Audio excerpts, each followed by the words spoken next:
across the UK, on DAB+, on your smart speaker, on your smart TV, and on your side. This is Talk.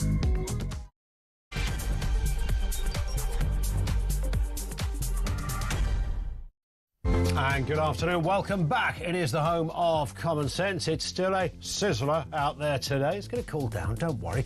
But lots to get through at this end. It's an absolute belter here. Keir Starmer, of course, tonight could be pivotal, facing his biggest rebellion as around 50 Labour MPs still preparing to oppose or abstain on welfare reforms in a vote at 7 tonight. While the bill is unlikely to be overturned, it raises doubts about the trust in the Labour leadership. Do you trust Labour to reform welfare or anything else for that matter? Details to come. And police are investigating the duo Bob Villain after their Glastonbury set. As we reported yesterday, the band have stated they advocate for dismantling violent military systems. I mean, military systems do tend to be a bit violent by definition. They say, like the IDF, they were not calling for the death of Jews. Well, apart from IDF members who are likely to be Jews. You get the picture. And 3 former senior staff from the Countess of Chester hospital, where Lucy Letby murdered 7 babies, have been arrested for gross negligence manslaughter. They were part of the leadership team from 2015 to 2016 and have been bailed following questions. Police confirmed this does not affect Letby's convictions. We'll have more on that story a little later. Everything you need to know, all the breaking news right here on Talk. 0344 499 1000. So much to get through. I'm busy at this at 87222 if you want to drop us a message. And, of course, you can also do a voice note if you want to bypass the queues, as the phrase goes. 0344 499 1000. Leave a voice note there on anything that we touch on throughout the course of this afternoon. There are many things in life that are 100% guaranteed. Will man visit Mars during our lifetime? No. Ain't going to happen. Will there ever be a time when UK roads are free of potholes? No. And those small cars that drive annoyingly slowly? No. And will there ever be a government that can fully sort out the ballooning and out-of-control welfare budget? Again, no. But Labour reckon they can. I mean, if you look at the numbers on this, it's kind of woeful. We either... there's one of two realities on the table, one of two realities on the table. Either we just fess up and go, look, for whatever we can't explain it all. There's a lot of people not going to work. There's a lot of people on some form of disability benefit.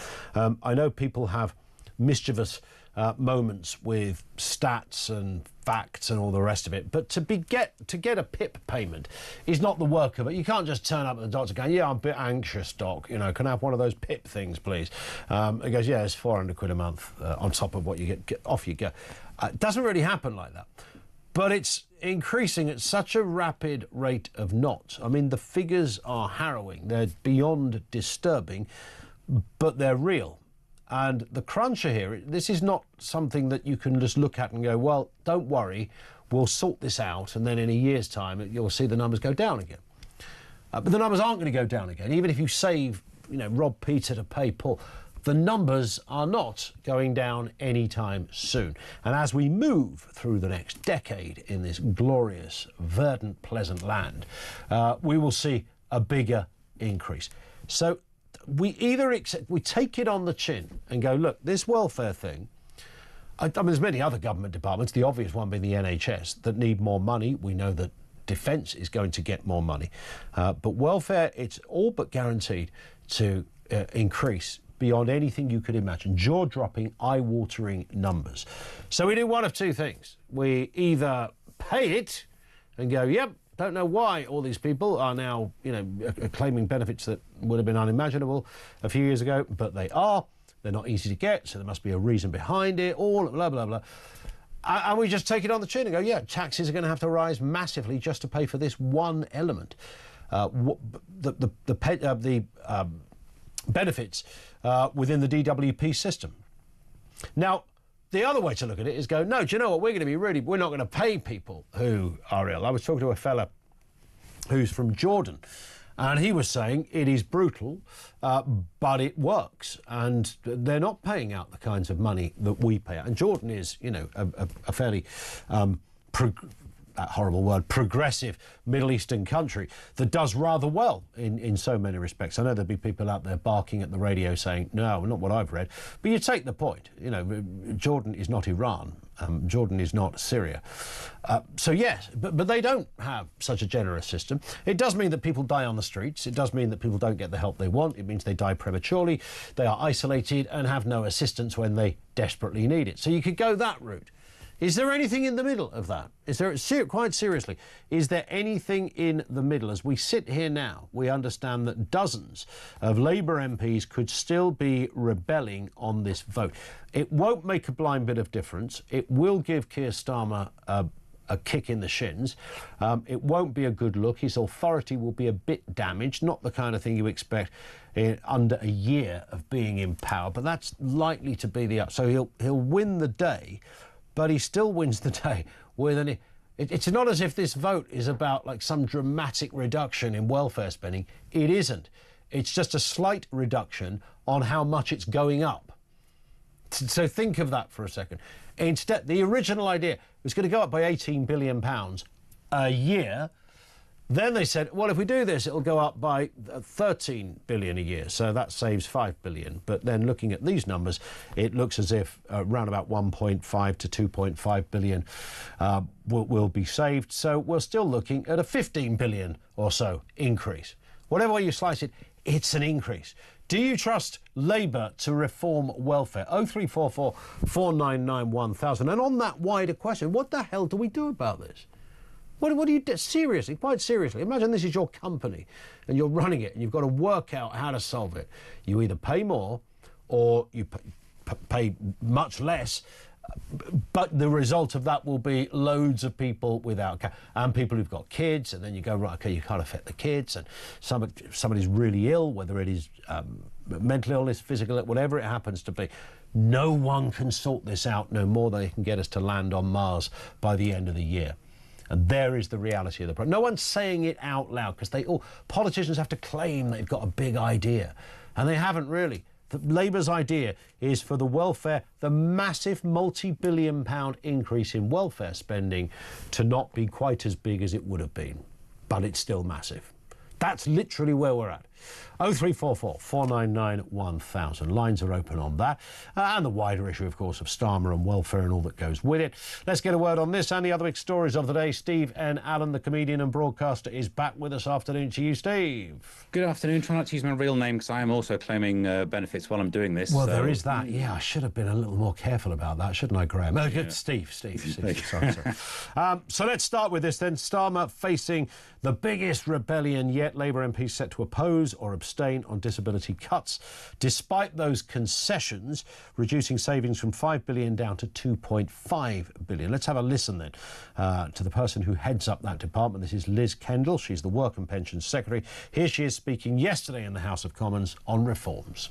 Our plans to ensure that people with severe lifelong health conditions will never be reassessed, removing all the unnecessary and unacceptable anxiety this brings. Yeah. And our plans to legislate for a right to try, guaranteeing that trying work in and of itself will never lead to a benefit reassessment, giving people the confidence to take the plunge and try work, something many organisations have called for years. Yeah. But, Mr. Speaker, there have also been real concerns about our initial proposals. Yeah. We have listened carefully, and we are making positive changes as a result. Is she dressed as a Victorian ghost, or is it just some kind of school thing? I don't know, Steve, but there she is, laying it on the line. That's what she says, but it's going to make really not a jot of difference, and in the meantime, Labour get a bit of a kick in this evening as well. Yeah, I mean, I think she was dressed like she was about to do a dental procedure. So it just goes to show we're getting more people back into work. She's a dental hygienist. She's got two jobs. Yeah. So this is the problem, right? This is Labour's new strapline. And most times we talk about anything the government's done, I think I can use this. Labour, good ideas, terrible execution.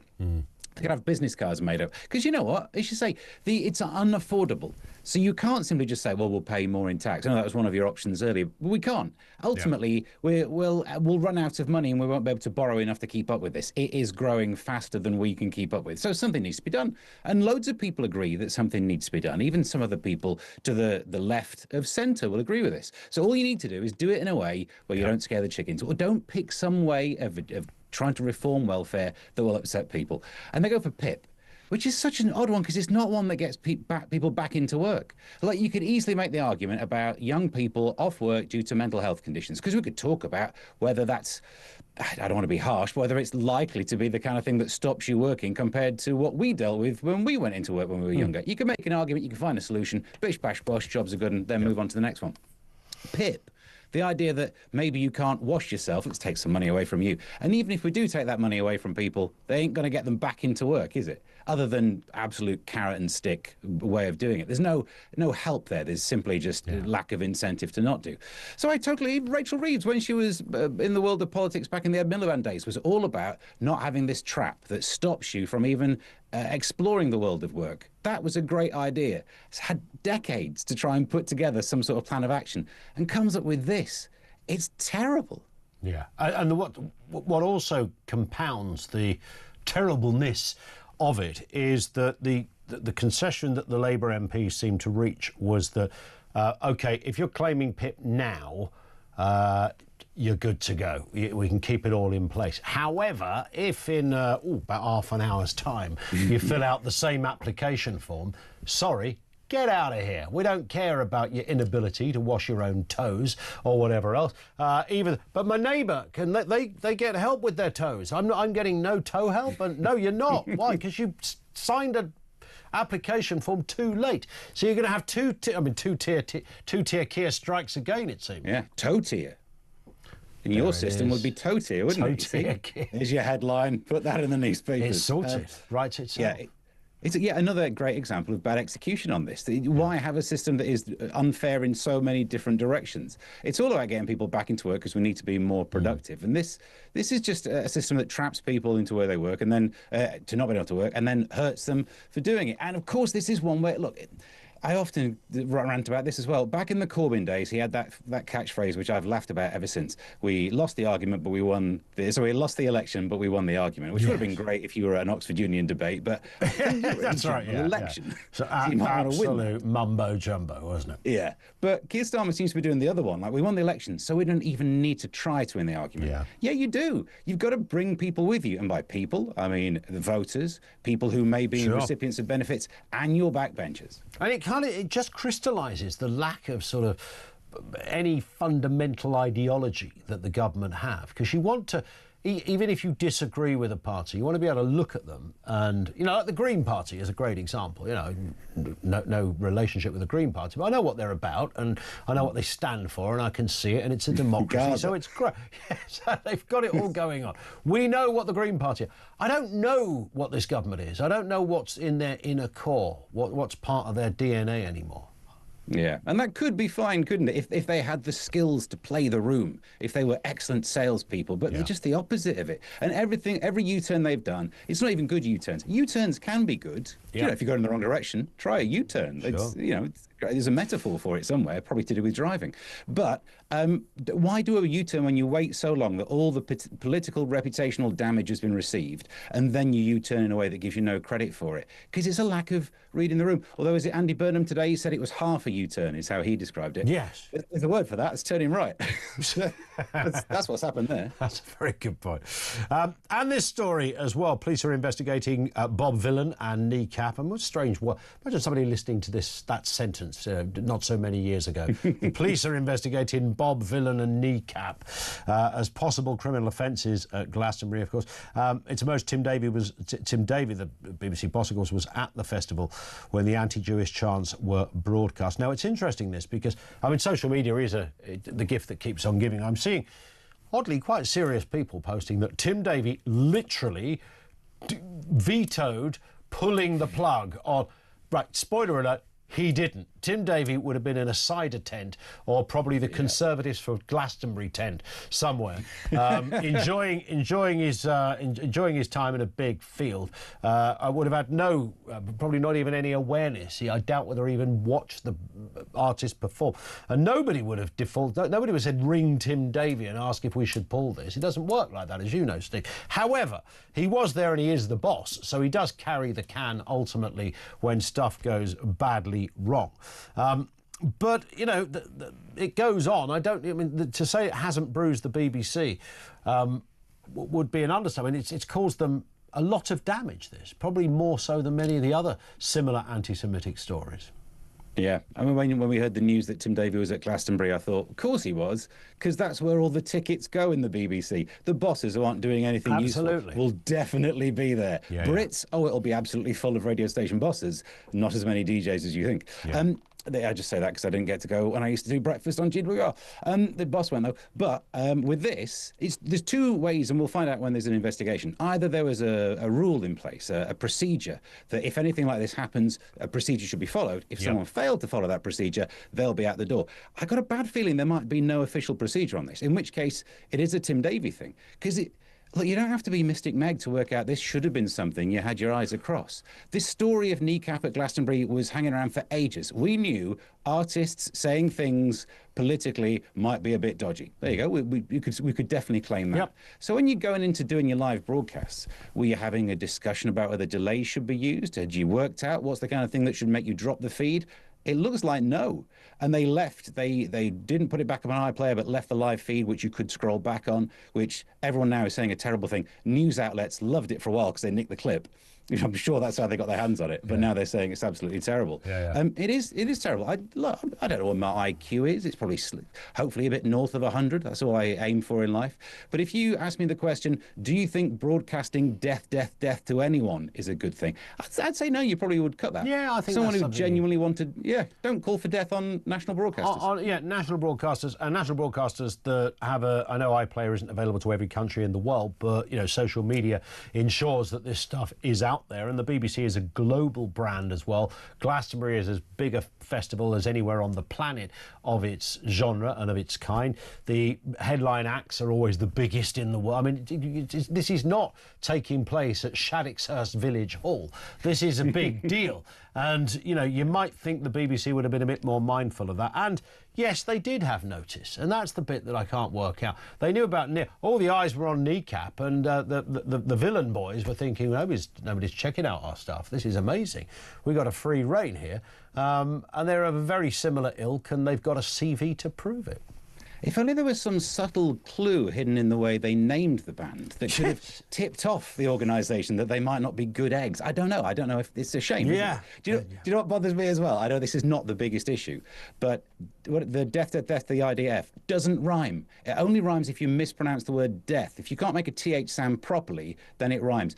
It's not the biggest crime here, but I'll tell you what, Ian Duncan Smith must have been absolutely pooping it for a while until he double-checked.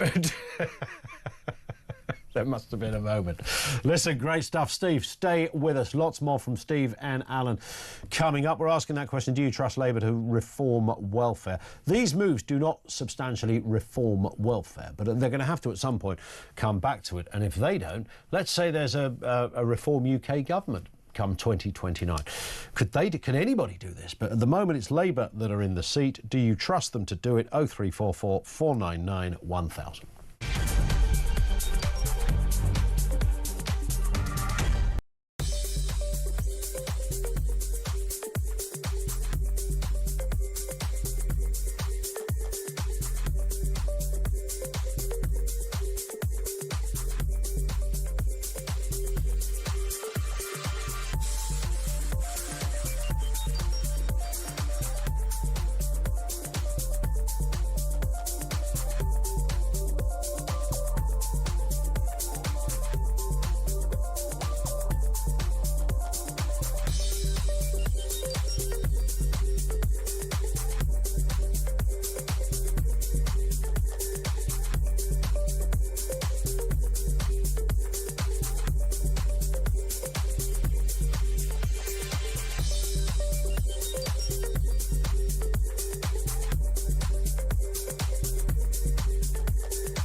as much as the price cap might bring some prices down, this will bring them up because so-called network charges currently make up 22% of a typical household bill, and they're going to go up from April next year by £24 a year as part of efforts to maintain energy security amid the transition to green power. They just make it up as they go along, don't they? There's another one of Ed Millipede's brainchilds, no doubt. £24 a year, part of an effort to maintain energy security. Well, you've already stopped energy security by making sure that we don't produce any of our own energy. That's part of the problem, isn't it?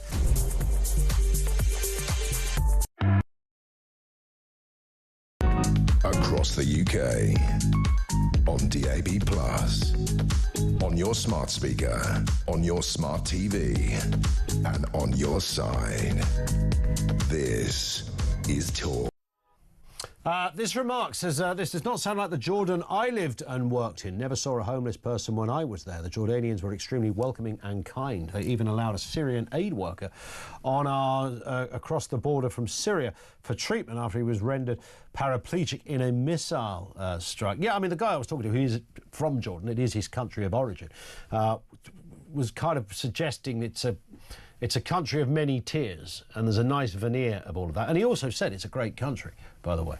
But I just think they have a according to him, a far more robust welfare system in how they deal with it. But it's probably, and I think this is probably relevant. I didn't pursue much of the conversation with him, but I'd imagine there's a more of a family connection. You know, if mum or dad don't go into any care homes in Jordan, I think that would probably be the start of the thinking. And this one from William, who says, my 31-year-old daughter found to have cancer. She has a young child. Should she lose her PIP? Absolutely not. And that's exactly why we have a welfare system, to help people who are in specifically those positions. The question is how many people should fit into that criteria? And, of course, everyone who's in it will say, well, all of them. Yeah, I should. No one's going to fess up and go, I don't really need this money. And there's the issue. We've got Steve N. Allen with us, the comedian and the broadcaster. Let's get to this one then, Steve. Immigration officers, prompted by the Sun's investigation, are seemingly cracking down on illegal delivery riders by seizing bikes and phones. I mean, it's been an extraordinary few days. Some great Sun journalism on this. Arrests have followed as delivery firms pledged stricter vetting to tackle the issue. Have a listen to this. Because I am not the person who owns this Just Eat account. In fact, as far as the person who owns the account thinks I am a channel migrant. They will be expecting someone called Daniel. I'm not, I'm Thomas, and I'm going to ask them how they feel about that. Hi, I've got a drop off here for Rebecca. Yes, perfect, thank you. What did you order? What did you go for? Wimpy. Ah, superb. Yeah. People are coming over illegally from France and then working as Just Eat Deliveroo drivers, and then they can go around London, Surrey, wherever, just dropping off people's orders despite having no right to work. No, I mean, how do you feel about that? No, that makes me a bit nervous now. Yeah. I mean, what my takeaway from, sorry, no pun. My takeaway from that was, sorry, Steve, was that, and we mentioned this yesterday, was that she ordered a Wimpy. And if only, there's no Wimpy delivery available anywhere near me, I have to say. Yeah. Thomas Godfrey, the Sun journalist, doing some great work there. I mean, just proving how easy it is to, get one of these.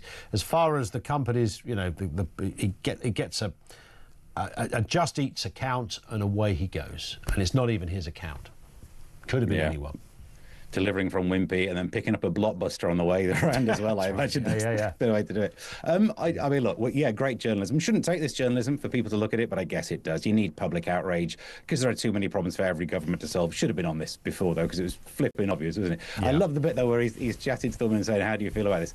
I hate it when delivery people even have a conversation that starts with, have you had a good day? She probably thought, hang on, what's going on here? I only ordered a bender and chips, and here I am suddenly. I'm having a conversation about geopolitics with a man from the Sun.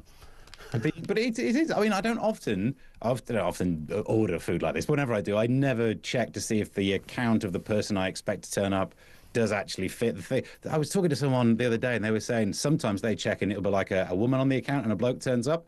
And the fact that he even listed that as a concern made me think, like, are you upset because you showered or something? Like, this is as close to a date as you ever get, isn't it? There's a woman, there's some food, it looks good for you. But yeah, of course there was some sort of scam system going on. It should have been looked into before. Part of it is just our fault for not publicly caring and also wanting cheap ways to get fatty food from a shop into our big round faces. I wouldn't agree. I mean, somebody did mention this to me, because the sort of typical, when I order anything to be delivered, it's usually somebody who is probably of foreign extraction. I don't mean illegal, but so somebody who's taking a low-paid job, or it's a student. And I often wonder with the students, is there like 5 of them that all share the account and they all do 2 hours each? Because if I was living as that's exactly what I would do. We go, yeah, we make £100 a night. What's wrong with that? We only have to do 2 hours. Well, that's the way it should work, really, isn't it? I mean, we all got a bit too comfortable by having migrant workforces take jobs that means the price stays low, and we all like to moan about it whilst preferring not to pay too much. Like, I've not used one of these in a while, but isn't like the delivery on that kind of food like £1.20 or something? It's that kind of. Well, not just that, you actually pay more for the food as well if you went up there in your car and got it. So the dishes are more expensive. Then you pay the delivery as well, and then if you're lucky, it arrives within an hour. If you're unlucky, it never arrives at all. I had a couple of those as well. But I mean, part of it is just our idleness, isn't it? That if there was a system where you could pay another £1 and get them to bring it through your front door, put it in your mouth and move your chin up and down for you so you don't burn any calories while eating this food, because that seems to be what we're in for. So I think we're slightly complicit in this, but it's good it's being looked into.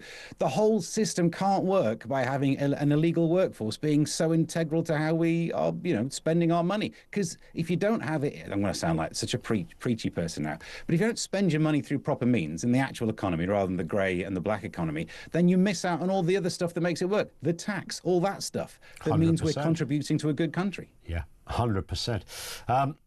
And this story as well broke in the last hour or so, that there have been 3 arrests made at the hospital where Lucy Letby worked. 3 senior leaders from the Countess of Chester Hospital arrested over gross negligence, manslaughter allegations. The police have said this does not affect anything to do with the sentencing of Lucy Letby, which of course is what many are extrapolating from this, Steve, is that this is the start of the unfolding of a miscarriage of justice.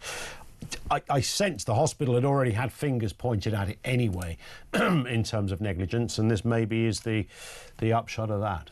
But either way, clearly a horrendous issue for the Countess of Chester Hospital. Oh, yeah, definitely. I mean, there's one way of writing up this story where you wouldn't need to actually use the words Lucy in Letby, because it is a different issue. It's related in that it's the same hospital at the same time. But I think what they found here is it's the negligence of the people in charge, that they were not paying enough attention in a way, and it doesn't matter what was underneath them causing the problem, I suppose, whether it be some technical failure, some systemic failure, or some nurse doing ill. They weren't on top of it enough to save the lives, and they should have been. So they've been found to be, what's the gross negligence, isn't it? The gross negligence. So it's not the corporate manslaughter one still being looked into. This is just saying they were not in charge as much as they should have been, and that is part of the problem. And it almost doesn't matter what the problem beneath them was. In this case, we know it's Lucy Letby, but either way, they weren't paying enough attention. Spot on.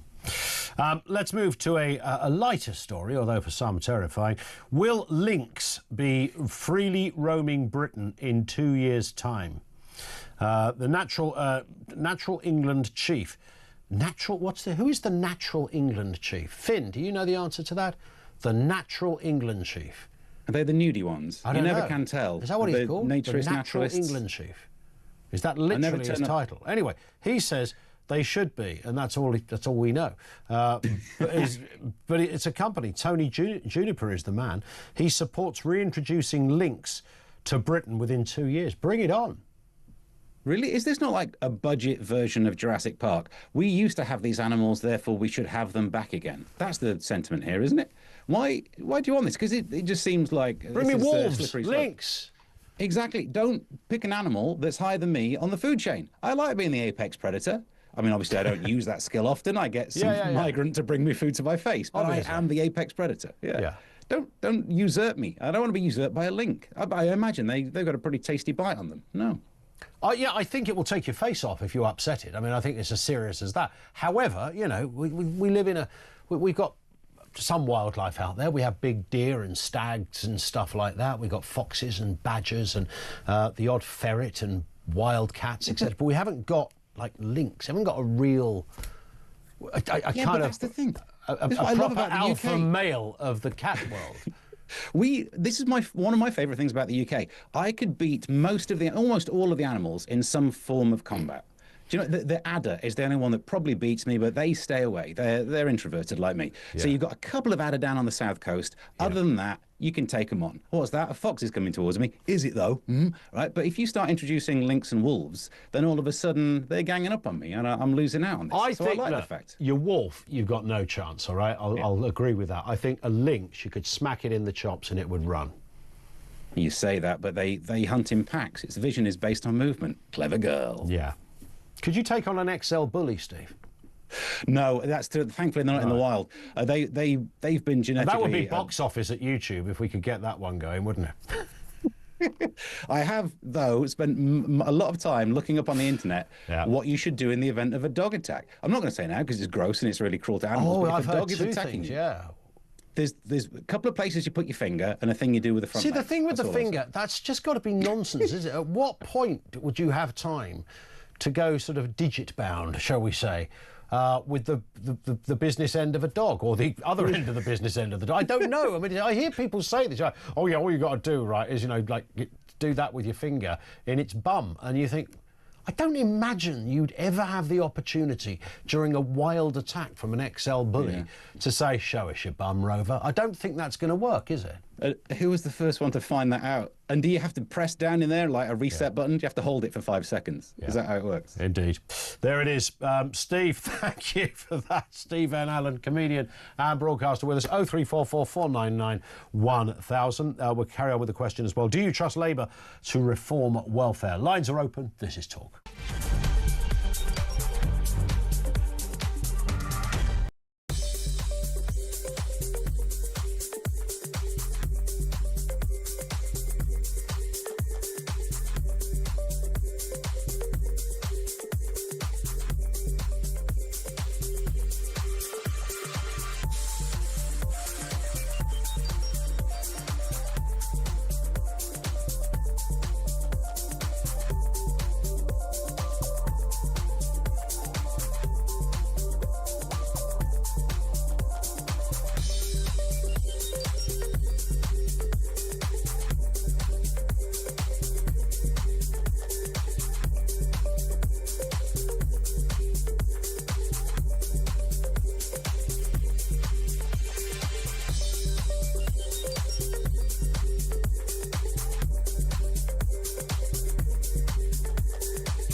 Across the UK, on DAB+, on your smart speaker, on your smart TV, and on your side. This is Talk. Richard Tice is going to join us in the studio in around about 15-20 minutes' time for a talk over the big events in terms of Parliament, particularly that vote this evening on welfare reform, which is what we're discussing here right now. And there's a lot to get through. Do you trust Labour to reform the welfare system? Remember, what's happening here is not something that is likely to make the world of difference to the bill. It was a case of reducing the increase, not reducing the actual bill itself, if that makes sense. Keir Starmer facing a big rebellion. Could still be dozens of Labour MPs oppose these reforms. The voting expected tonight at 7 o'clock. We think, it could anywhere between 20 and 50 Labour MPs expected to either vote against or abstain. Although the bill likely won't be overturned, it raises the question of whether Labour are starting to lose trust in the Prime Minister and the Cabinet. Let's speak firstly to Hannah Peaker, Deputy Chief Executive of the New Economics Foundation, a progressive think tank focused on promoting social, economic, environmental justice through policy research and advocacy. There we go. There's a title, Hannah. Good afternoon to you. Hi, Ian. Thanks. I hope you haven't got all of that written on a name badge. I tried, but it doesn't fit. Nice to have you with us. I mean, this is always, for any government, we spoke to Damien Green yesterday, of course. Previously, he had the job in the DWP under the Tories.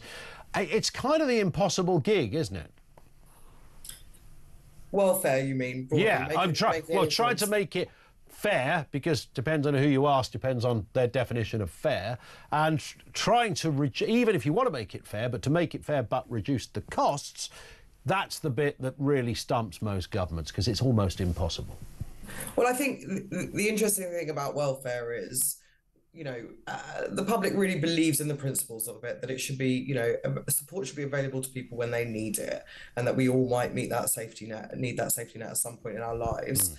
The complex thing is, welfare is also where all your other problems show up. So, underinvestment in the NHS, austerity, pull back on council services. That decade that we had of underinvestment turns out that it leads to all kinds of problems, and that shows up in welfare. So you've seen, an increase in the number of claimants, an increase in the number of people experiencing ill health or having a disability. And I don't think that's something we should be surprised by. We've got, a memory loss when it comes to... But is it, is that a way of just going, it's all George Osborne's fault? Because, once upon a time he tried to shave £2.50 off the welfare bill. Didn't really work. When all the other Tories took over, they piled loads of money back into it. COVID, they piled loads. No government in our history, I think, has spent more money in this area in giving away taxpayers' money than, oddly, the last Tories. Not because they, are lovely people, but because that's just the way it happened.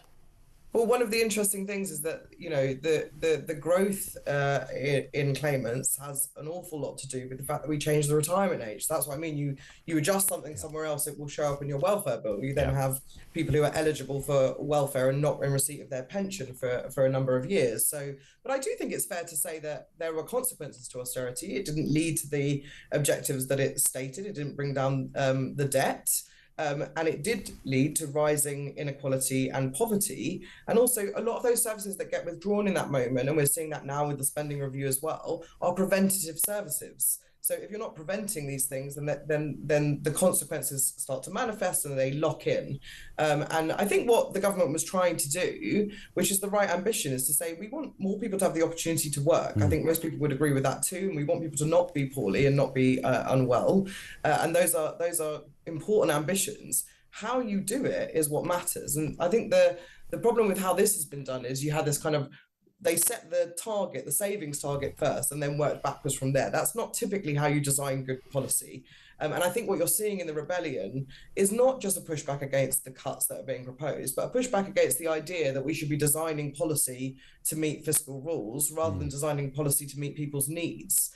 And it was sort of rushed through, this very clunky thing. We had the white paper, which offers some really good ideas from Labour about how it might want to reform employment services, a lot of which we supported. We had increased investment in the NHS, also a really good thing if you want to support people back into work. And then we suddenly had this quite rushed thing, proposal around how they were going to reform welfare. The OBR then disagreed with the number they were going to get on the saving. We then had justifications that were, it's going to make the welfare state more sustainable. We had justifications that were about cost savings, that are about fairness within the system. There's never been a coherent point. The kind of lasting point was that it was designed to give Rachel Reeves that bit of headroom that she was seeking. And that's not a serious way to engage in reforming support so that it enables people back into the workplace. So if that's what we want, this isn't how you do it. And what I was saying at the beginning, before we started discussing this, Hannah, was that this is, the money was to reduce the increase in spending. It wasn't about fundamentally trying to say, look, we're going to get rid of PIP or something like that. And of course, if you're in that job, which is what I was getting at earlier, then you really have two choices, don't you? You've either got to say, look, we're living in a world for whatever reason, the reasons that you just outlined at the beginning, could be lots of other socio-economic reasons, whatever. We've got big mental health crisis, physical health, mental health. All of this is going on. You know, we either pay to assist people or we don't. That's really the choice, isn't it? You know, we do or we don't. Yeah, I mean, I think what's complicated now and what MPs are not accepting is the change in rationale. So either these payments, which are not linked to employment, they're about supporting you with the additional costs that you might face because of disability or ill health, they're either justified or they're not. Now what we've got a situation is they're justified for the cohort that's currently getting those payments, but they won't be for anybody who develops a disability or ill health and doesn't meet the new quite stringent criteria. And that's, you know, we do get that a little bit when you have a change in the way we deliver benefits. You expect a different system than the one is being rolled out, but it's sort of unjustifiable to do it in that way. And the really frustrating thing is they've said, look, we're listening, we're hearing what you're saying, and we're going to do a review, and we're going to work out whether this is the right way to structure this. But that review will conclude right at the point that having passed this bill, if it goes through, those changes will be coming into effect. So it feels a little bit like you're just, you know, kicking the can. How can the outcome of that review have any effect on what happens? And that is, that's what you do, isn't it? You call a review and you say, well, we'll wait for the review. And, you know, and they should have started with the review. Just wait, start with the review. Done it the wrong way around. Listen, Hannah, great to have you on. Thank you. Hannah Peaker, Deputy Chief Executive of the New Economics Foundation. Let's speak with Matthew Torbett, former Labour advisor. This is going to go through this evening, Matthew. Good afternoon to you, by the way. But there'll be how much of a kicking does Keir Starmer get? I guess that's the first question. I think it's a challenge to his authority, and it will likely be the largest rebellion he's had, whether that be in opposition or in power. And I think what a lot of these backbenchers have probably done now is they've smelt blood. We obviously have the 2-child cap, which will come up in future, and whether they realise or think we can get something out of this. Is there going to be further policy that they find unpalatable? Therefore, they go, we're going to dig our heels in on potential immigration reform further down the line. So I think I wouldn't say the concessions are a bad thing, because I think, you know, I think it was sensible to try and concede. I do think once the legislation goes through, there's probably going to be a rebellion of about 40, I reckon. It's going to face a legal challenge, because I cannot see how you can say you have Parkinson's, for instance, and you manage to go to work, but you receive PIP because obviously it's more expensive to have Parkinson's than to not have Parkinson's. Yeah. And you get a certain amount of PIP, then the legislation comes in, somebody else who's contracted Parkinson's signs on for PIP, they're going to get less money than the other person who's got exactly the same level of disability, which creates essentially a two-tier welfare state. And I don't see how that doesn't provoke a potential legal challenge on the rights of disabled people. So when I mentioned Damien Green, who we spoke to yesterday, he made the point that forever, predating him and coming after any time he had in office, that's always apparently been a scenario that civil servants, I guess, throw up to ministers and say, look, these are your options. You know, we only got this amount of money. You can do that with it, or you can do that with it, as you know yourself, Matthew. And it's a tricky. No one says it's not a tricky one, but with this, I mean, you're right. It would seem, and that was the question I put to him. I said, surely someone's going to take that to court, aren't they? Look, the man down the road with Parkinson's gets £84 a week, and I get £44 a week. I mean, that cannot be surely legally sound. No, exactly. And I think I've seen some of the backbenchers say, you know, they've not been courageous enough to try and admit that there needs to be an element of welfare reform. I think most sensible would say that the welfare bill is bloated. You know, there's a hell of a lot of money. We've seen a huge increase since COVID, and I think that's messed a lot of people up. But ultimately, you have to remember that MPs, you know, have jobs themselves. And I was privy to data last week that showed that there is 50 MPs, Labour backbench MPs, that have smaller majorities than the PIP claimant count in their constituency. Yeah, I saw that. Now, if you were to extrapolate that data and we were to presume this goes through, disabled people very upset, obviously. If that was to influence 2 people in their lives, whether that be friends or family members, you're looking at probably 280 Labour MPs that would lose their seats. So there's an element of self-preservation about this. The thing that worries me is it's not going to go away. And you may have seen on the front page of the Times yesterday that 30,000 entry-level jobs have just basically disappeared because robots are now doing them, lawyers have found. Well, that, for me, shows a bigger long-term plan of the robots are clearly at some point, AI is going to run a lot of our lives. What do we do for people who have no work? Well, indeed. I mean, this is, and even if you look at places now, I can't remember if it was Blackpool, I'm pretty sure it was, something like 25%, a quarter of the town not working.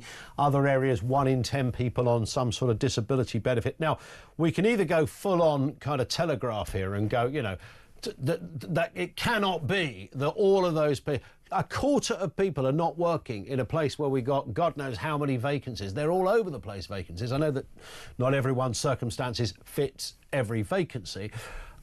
Is there some of that in it? Because every time I put that to a minister or somebody, they say, yeah, there is, of course, there always is a bit of that, but not enough to make a sizable difference.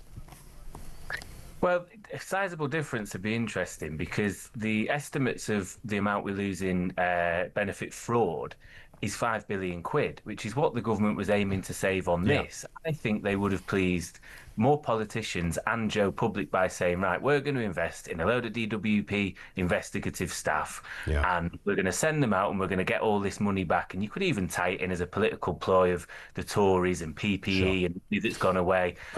You'd say it'll pay for itself because we'll get it back. That's how I'd maybe have done it. All right, Matthew, great to have you on. Thank you. Matthew Talbot, former Labour advisor. We'll get more views on this. We're going to talk to Richard Tice in just a few moments. I think he's probably got a very different opinion than a former Labour advisor has on this story. We'll talk to him in a couple of moments and a few other bits and pieces that are out there too. 0344 499 1000.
I've done television for 30 years. There will have been a run-through. They will have known that the scenery at the back would have been run. Somebody, and all this, they haven't got a delay. It's not a national broadcaster, it's biased. But Donald Trump wakes up in America, Sarah, and immediately revokes their visas. And I think to myself, utterly brilliant. He says, I don't want the tirade of hate you did at Glastonbury in my country. Brilliant. Nothing from our bloody government. They've announced, the Avon and Somerset Constabulary, that following the completion of that assessment process, we've decided further inquiries are required and a criminal investigation into not only Bob Villan but also Kneecap is underway.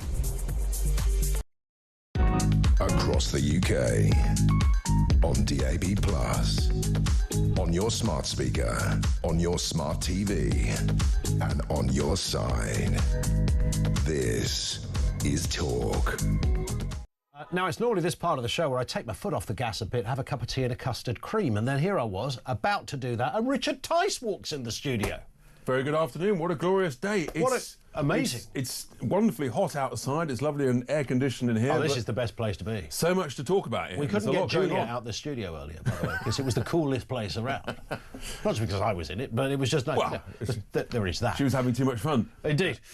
Let's talk about welfare. Big vote tonight, 7 o'clock. You will be there, I assume? I will be there. We will be voting against. Yep.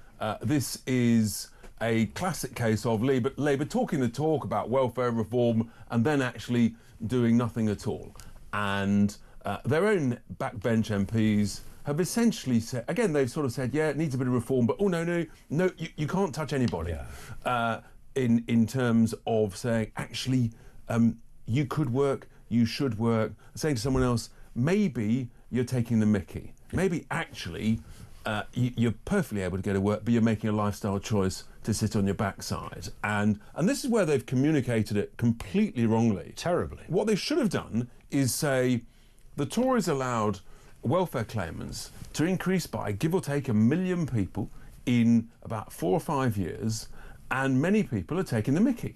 And we need to go after those people by saying everybody has to have a face-to-face assessment regularly, and you can't make it a lifestyle decision. And it's for the genuinely disabled, the genuinely vulnerable, and the genuinely seeking work. It's as simple as that. Just because you've got a bit of anxiety, you're having a bad week, you think you've got a bit of mild depression. Do you know what? The best cure to mild mental health is actually get busy, so that you haven't got time to reflect too much. Get up, get out, 100%. and go to work. And that is a critical part of this process that Labour have got totally wrong. And of course, this cut is really just a cut in the increase that they were projecting. It's now going to be 2.5 billion instead of 5. So this isn't about any fundamental seismic shift in spending. This Correct. is really and about so what was going to be 18 billion quid. They were hoping to be 13 billion quid, but it's still 13 billion quid. It's now going to be 15.5 billion. But the true numbers are off the chart. Of course. And you then get into a much bigger picture. You say, well, what's the purpose of benefits and who should claim them? Well, we should be asking serious questions. Well, if we're told that immigration is a good thing because we need lots of people to come to work in the UK, well, if you're coming to work here, why should you be allowed to claim benefits here, for example? So we need a proper national debate. Should any foreign national be allowed to claim any form of benefits? And if you haven't paid in, then why should you have the right to take out? I mean, it wouldn't occur, I don't think it would occur to many of our listeners that you would go and work in any other country and assume that in addition to, even if you've got a job, you would also get some other form of payment from the government. That's extraordinary. There used to be that joke, didn't there? How do you make an Eastern European laugh? Tell them about the British welfare system. They couldn't believe that you get paid to have a baby? Really? And the abuse of the system and the deliberate quantity of fraud being set up by gangs who are bringing people over, giving them fake papers, making false declarations about whether they were here before the whole Brexit thing. The scale of abuse, it's not the odd billion or two here. The scale of abuse is tens of billions of pounds, and at every level. And what this government should have said is, we're going to go after the abusers so that we can genuinely protect those who need protecting. And bearing in mind, of course, there are many people who sadly suffer a disability who want to work, and with new technology actually are able to work. And that's where working from home can be sensible and productive. Is the difficulty identifying, we all, I'm sure I speak for you as well, Richard, when I pay my taxes, it's always a pain to pay your tax, but you have to do it. We get it. We understand the reason. And people are in need. I feel proud that we have a welfare system that will help people who desperately need help. The question is, where is the line between those that really need it and those that are maybe trying it on? Well, the first line... Because governments often say, actually, there's not enough It's actually relatively simple. The first line is that you've got to say, nobody can take the mickey, and woe betide you if you do take the mickey. I mean, the consequences should be severe. And there should be no online assessments. Full stop. End of story. Face-to-face, everybody's face-to-face. And then the reality is, you can very often, with your own eyes, immediately see, yes, this person is clearly disabled, clearly vulnerable, and clearly needs help. Whereas actually many of the people, frankly, are taking the mickey. I think many of the people don't exist. I think you've got fraudulent people. They're not here in the UK. They're working back home in wherever it is, whether it's Africa, Albania, wherever. But the degrees of fraud are mind-boggling and terrifying. And as we start to take over control of 10 councils, we're seeing, as we lift the lid on the spending there, we're seeing the degrees of incompetence, waste, fraud on contracts and things, sort of different to welfare, but you just know that this is an establishment system and repeated governments who've allowed abuse and wasteful spending just to go completely off the chart. And we've got to be tough about saying to people, enough. We've got to stop this nonsense. And sometimes, actually, a bit of tough love is a very good thing. Just on that point of running councils, story today, Warwickshire Council, you run that council, great success for Reform UK. One of the pledges, we won't have any flags flying other than I think the Union flag, St George's flag. That's right, and the county flag. And the county flag, which is great. So that would be the Invicta Horse in Kent, etc. But then the chief executives of councils, who are a very different body altogether, of this particular council says, yes. no, we are going to keep the pride flag flying. What do you do there? Who's right, who's wrong, who has the authority the to chief remove exec the flag? is completely wrong, and we have elected councillors elected on the mandate of Doge, elected on a mandate of getting rid of all this DEI nonsense that's wasting time, wasting productivity, and so this chief exec is completely wrong, and let's just wait and see. But I think people need to understand that the executives in these councils are there to carry out the wishes of essentially the electorate, the taxpayer. That's what councillors are. And if you stand on a manifesto, you win control of a council on that manifesto, and then you've got a bunch of executives that stand up and say, literally, my job is to stop you doing what you're elected to do. I know, you can't make that. It's unsustainable, and someone's got to go. Richard, we've got 20 seconds. You're a year almost into the job. I know you're loving it, aren't you? I think you're the first new MP to get to 100 speeches. I was indeed, yeah. Look, I'm working hard. And you do it without scripts. I do it without scripts because it's in my heart, it's in my head. I'm enjoying it, I'm pushing on, I'm working hard on the constituency, and looking forward to the second year. Just sad that this government is making such an absolute horlicks of it that people are getting poorer week on week, month on month. Listen, Richard, we will speak again very soon. Richard Tice, Deputy Leader of Reform UK, with us on the programme. Over to you, 0344 499 1000. News at 2 now.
Across the UK, on on DAB+, on your smart speaker, on your smart TV, and on your side.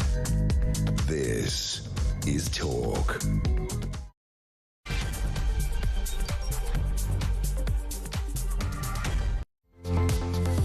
It is indeed Talk 0344 499 1000. Welcome back to the home of common sense. As we've been discussing, Keir Starmer facing biggest rebellion as around 50 Labour MPs prepare potentially to oppose or even abstain on welfare reforms in a vote around about 7 o'clock this evening. While the bill is likely to succeed, it does raise doubts about the trust in Labour's leadership. How much of a kicking will this be for Keir Starmer? Also this afternoon, immigration officers prompted by the Sun's investigation are seemingly cracking down on illegal delivery drivers and seizing bikes and phones and chicken chow mein. I added the last bit, but that's the general deal. Arrests followed as delivery firms pledged stricter vetting to tackle the issue. Good luck with that. And police are investigating the duo Bob Vylan, and after their Glastonbury set, the band have stated they advocate for dismissing violent military systems like the IDF and were not calling for the death of Jews, unless, of course, they're Jews who are also in the IDF. Go figure. BBC Director General Tim Davie is facing calls to resign for delaying the removal of the live stream, with Ofcom demanding urgent answers. More on that throughout the course of the show. Everything you need to know, all the breaking news right here on Talk. 0344 499 1000. This from Terry, who says, I've never understood why disabled people get a choice of car. I know a lot of people on disability driving around in brand new 4x4s, no insurance to pay, no tax to maintain. Why can't they all get the same kind of car, a basic model where the government can get a cheap deal with a car company? Somebody even suggested the government should start a car plant just for this idea. Maybe you could. And Mark in Leeds referenced protecting yourself from, this came up in the last hour, just curious curveballs that happen on this programme. What do you do in the event of a dog attack? Mark says, my German Shepherd was attacked by a staffy, sprayed water from a bottle into its eyes and eventually got it free. I did ask the vet about the fingers thing.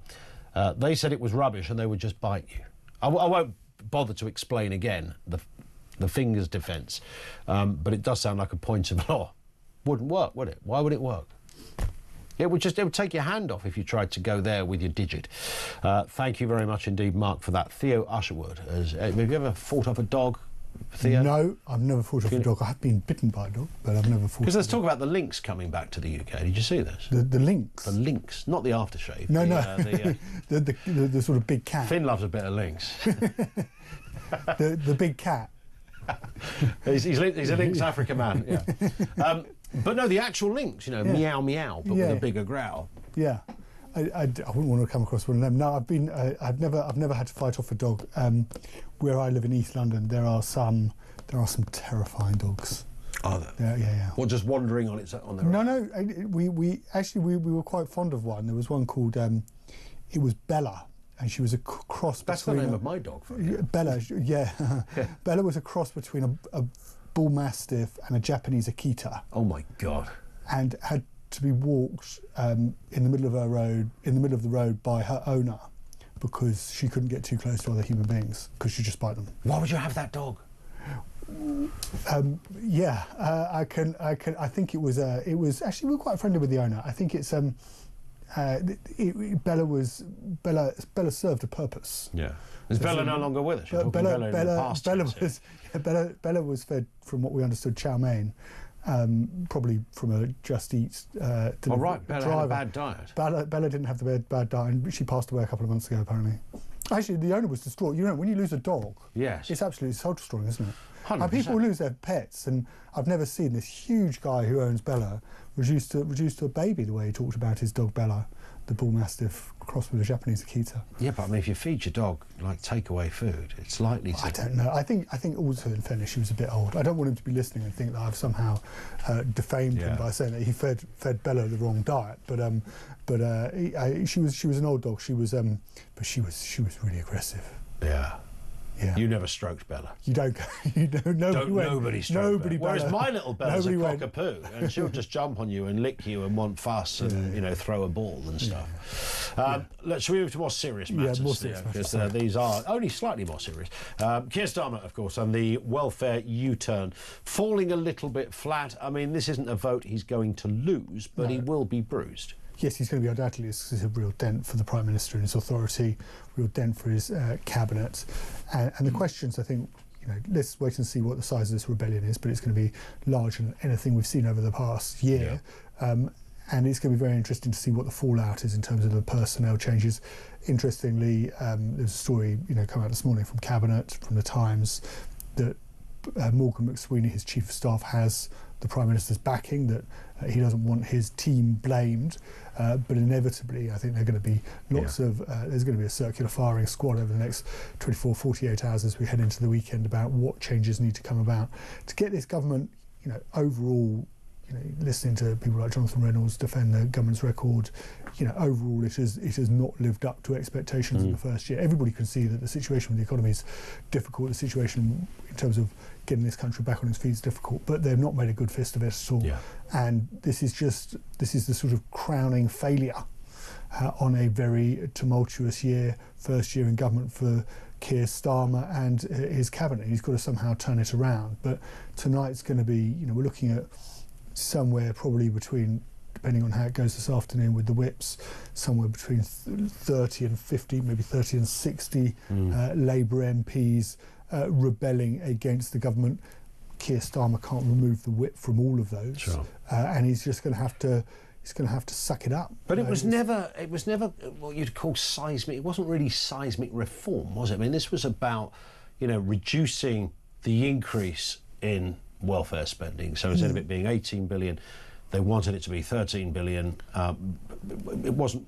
It was like tinkering around the edges a little bit. Richard Tice was just saying, if you want to get serious about this, multi-billion pounds worth of fraud out there, sort that out, job done. Yeah. So it's certainly true to say, look, it was saving £5 billion a year. This change is going to cost them 2.5 billion a year because they've had to water it down. But they were targeting the wrong people. So what happened was that when you looked at the original changes outlined in the spring statement at the end of March, the government was basically saying, if you're unable to wash yourself below the waist, if you're unable to dress yourself below the waist, and we're looking at differences, if you could put food in a microwave, then you were going to lose your benefit by up to half your benefits. And everybody could see that's demonstrably unfair. These are people who, this payment is trying to get them out of the house, get them into work and so forth. But then at the same time, you've got this, you've got this release from the Taxpayers Alliance, which I was reading, the number of people who are, getting PIP for acne, for alcoholism. Alcoholism is a serious illness, by the way, for drug addiction. But that isn't what PIP was designed for. No. PIP was designed to support the most severely disabled, getting them into work. And you talk about, the mobility component of the payment, which of course allows you to allows many disabled people on the higher rates to get a car. And you can look at the booklet, and the booklet could offer you, for different amounts of your mobility component in care, it can mobility component of your overall payment every month that you receive. It can offer you, a really decent brand new family-sized car. And that seems, I think, to many people as being not right, that actually most people are going out and they're working really hard. And if you look at these reforms, the government, certainly in the original reforms, it just didn't deal with the issue at hand, that, these payments have spiralled out of control. They're going to spiral, to perhaps a lesser extent now than they would have done. But, we're talking like 100 billion by the end of the But also, you've got PIP claims surging from 1.75 million people receiving enhanced payments in April 2025, up from 734,000, so a million fewer, just 6 years ago. So this is the kind of rate of claimant. But this is what happens when you do it the way they're doing it. So by protecting those, and this is what they do, by protecting those most severely disabled, what you do is you drive those in the middle up. Do you see what I mean? So when you're filling in the form and you're thinking like, how am I going to fill this form in? You're incentivizing people because you're going to cut those on the middle bands to try and reduce the benefits bill. What inevitably happens is you incentivize people to fill in the worst case scenario so they can get the enhanced PIP payment.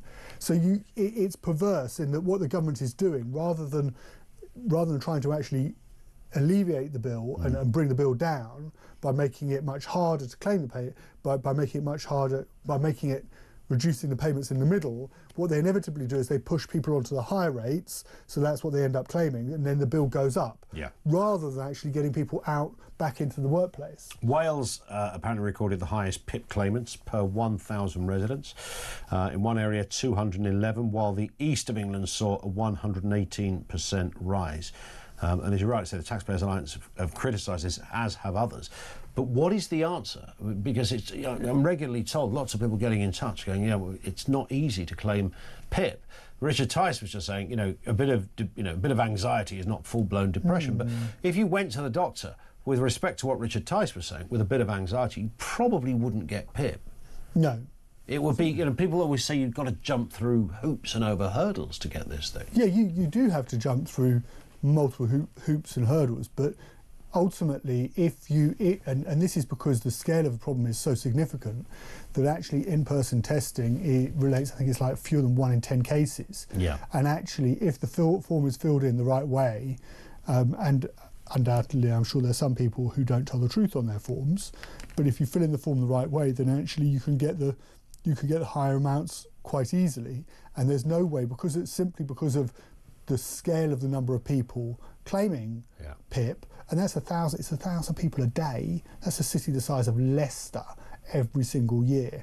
There is no way to ensure that somebody goes out to each claimant and goes. And those are just the successful ones. Yes, by the way. So on top of the 1,000, you're going to get unsuccessful ones claims. That weren't successful. To go out and assess individuals on to see whether they're entitled to the benefit or not. Ultimately.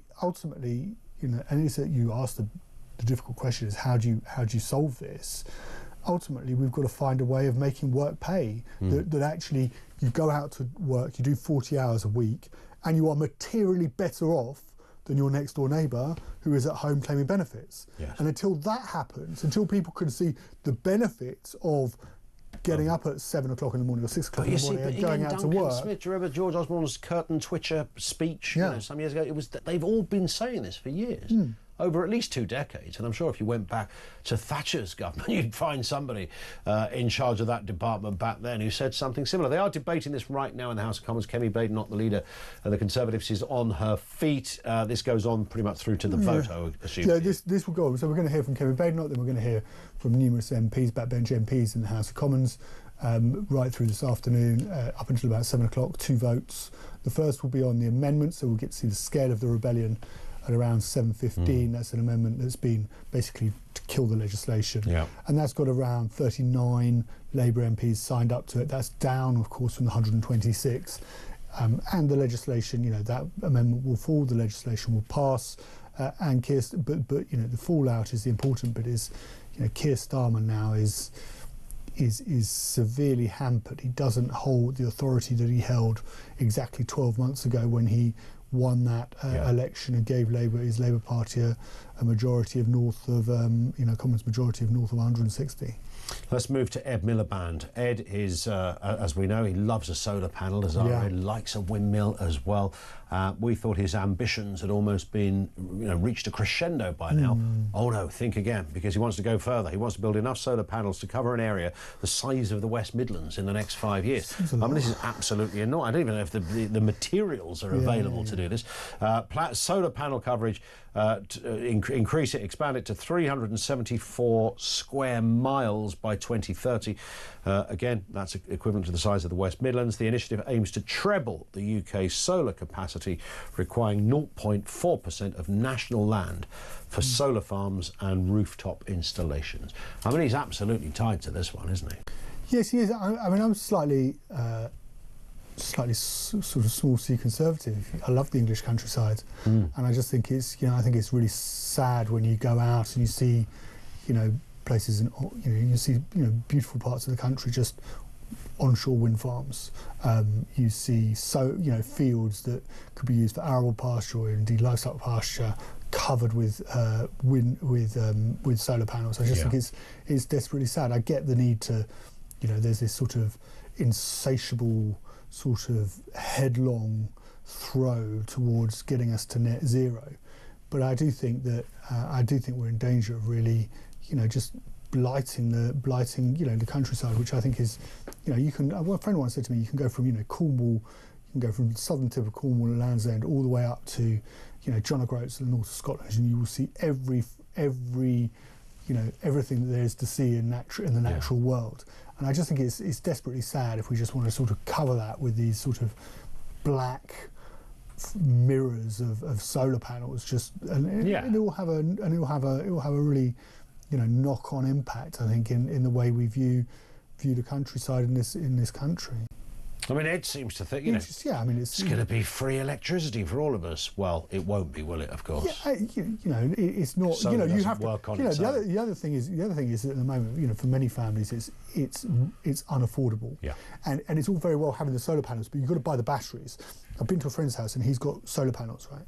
And he's a well-off guy. The solar panels, you can get the solar panels, that's fine, but you rely on the sun shining if you've just got the solar panels.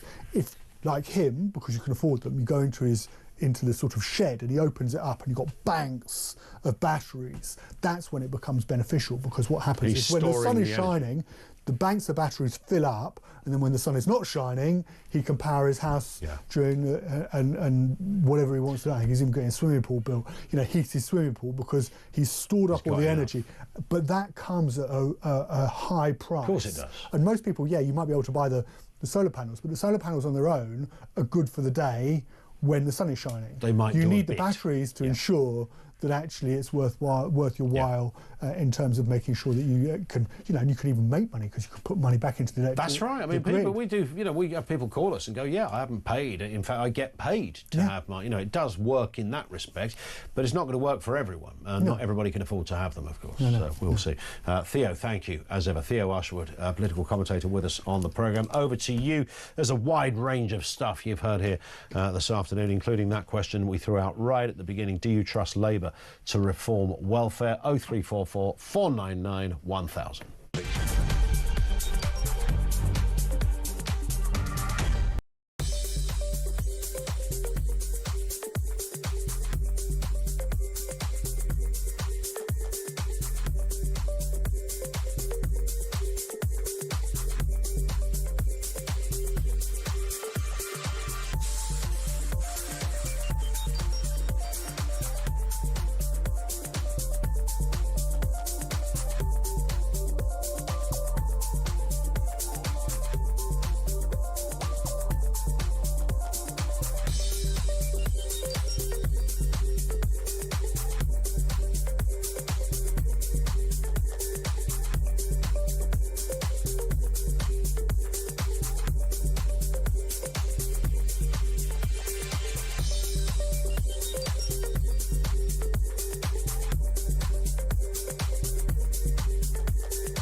They promised stability. They said the grown-ups are back in charge.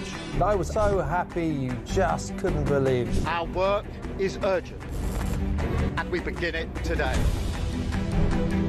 I mean, you couldn't really scrape together a worse gang of misfits to run a dog kennel. Broken promises. Billions blown. Botched U-turns. And Britain is burning. One of the most immeasurably eventful. 1 year in power. And Britain in freefall. It's just been a disaster. 1 year of chaos. Friday, 4th of July. 9 p.m. I've done television for 30 years. There will have been a run-through. They will have known that the scenery at the back would have been run. Somebody, and all this they haven't got a delay. It's not a national broadcaster, it's biased. But Donald Trump wakes up in America, Sarah, and immediately revokes their visas. And I think to myself, utterly brilliant. He says, I don't want the tirade of hate you did at Glastonbury in my country. Brilliant. Nothing from our bloody government. They've announced, the Avon and Somerset Constabulary, that following the completion of that assessment process, we've decided further inquiries are required and a criminal investigation into not only Bobville and across the UK, on DAB+, on your smart speaker, on your smart TV, and on your side. This. Terry in Islington says, bringing the links back is another brick in the wall they are constructing to keep us all in our 15-minute cities where we are safe and controlled. Yeah, well, they better get on with these 15-minute cities, haven't they? I mean, they've been back. I think the first time we talked about them was about 2008 or something. I haven't seen one yet.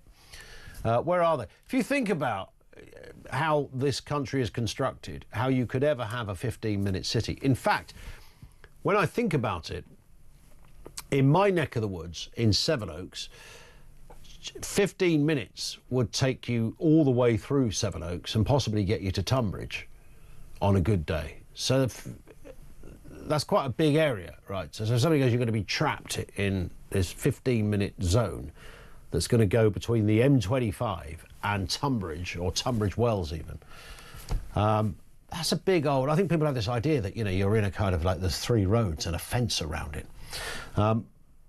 But that's not actually what's meant by a 15-minute city. No more than depopulation is about killing people, because it ain't. Look it up. It's a socio-medical construct, and there's a reason for it. Anyway, if it does happen, Terry in Islington, come and join me in Sevenoaks, because believe me, you get a long way in 15 minutes. There's a lot around in 15 minutes. 0344 499 1000. Let's go to your calls. This is Mark in Swansea on welfare. Mark, what have you got for us? I know this is only a little point, but it feeds into a bigger point. Yep. And we're not going to do away with people getting cars, or the Labour government aren't. But what they could do is they could stipulate that any car that's bought has got to be made in Britain. Yeah, that's true. Even if it's a foreign company, but it's made here. Yeah.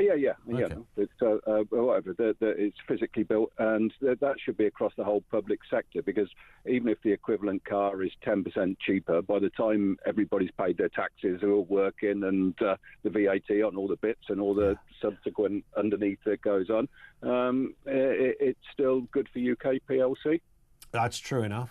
It is odd, isn't it? I mean, you don't... Years ago, I don't know how old you are, Mark, but, you know, years ago... I remember the Buy British. Yeah. No, I was going to say, do you remember the blue disabled cars that people used to have? Well, that's not what I'm saying, but No, that's not what I'm saying. I'm saying... I do just about, yeah. Yeah. Now, we don't want to go back to that, but I think the point that somebody made earlier was that why don't we kind of have... You know, because you want people to have their own freedoms and you don't want them to be identified, you know, oh, look, there's a disabled person in a big, bright pink car. But nonetheless, you might think there would be a kind of type of car that would be available, and it wouldn't be, I don't know how much of a choice you get, but from what I keep hearing from people contacting us, the choice is fairly wide. Yeah, well, it can be fairly wide as long as it's built in Britain. As long as it's built in Britain. I like the sentiment. Another quick point as well. Yeah, go for it. On welfare benefits. Yeah.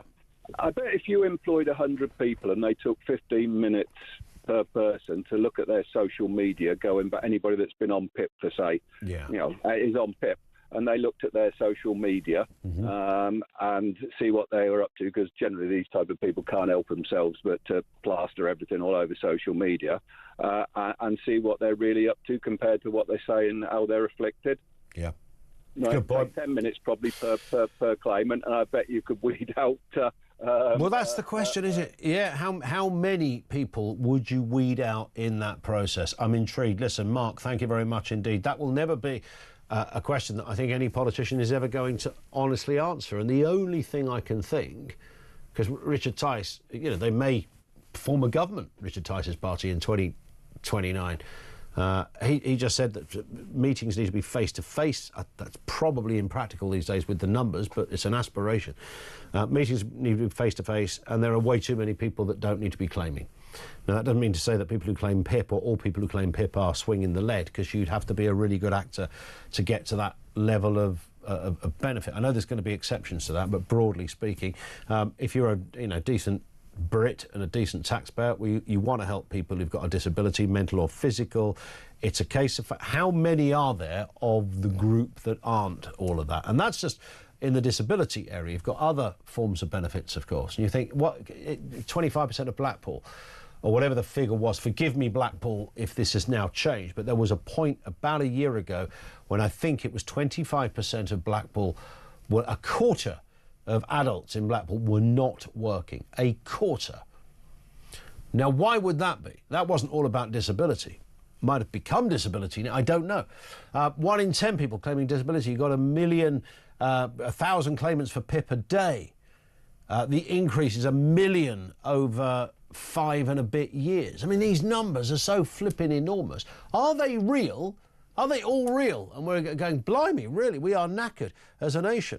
So if you look at what I mean, what a strange world we're living in. We're going to have a town the size of the West Midlands that's going to be full of solar panels.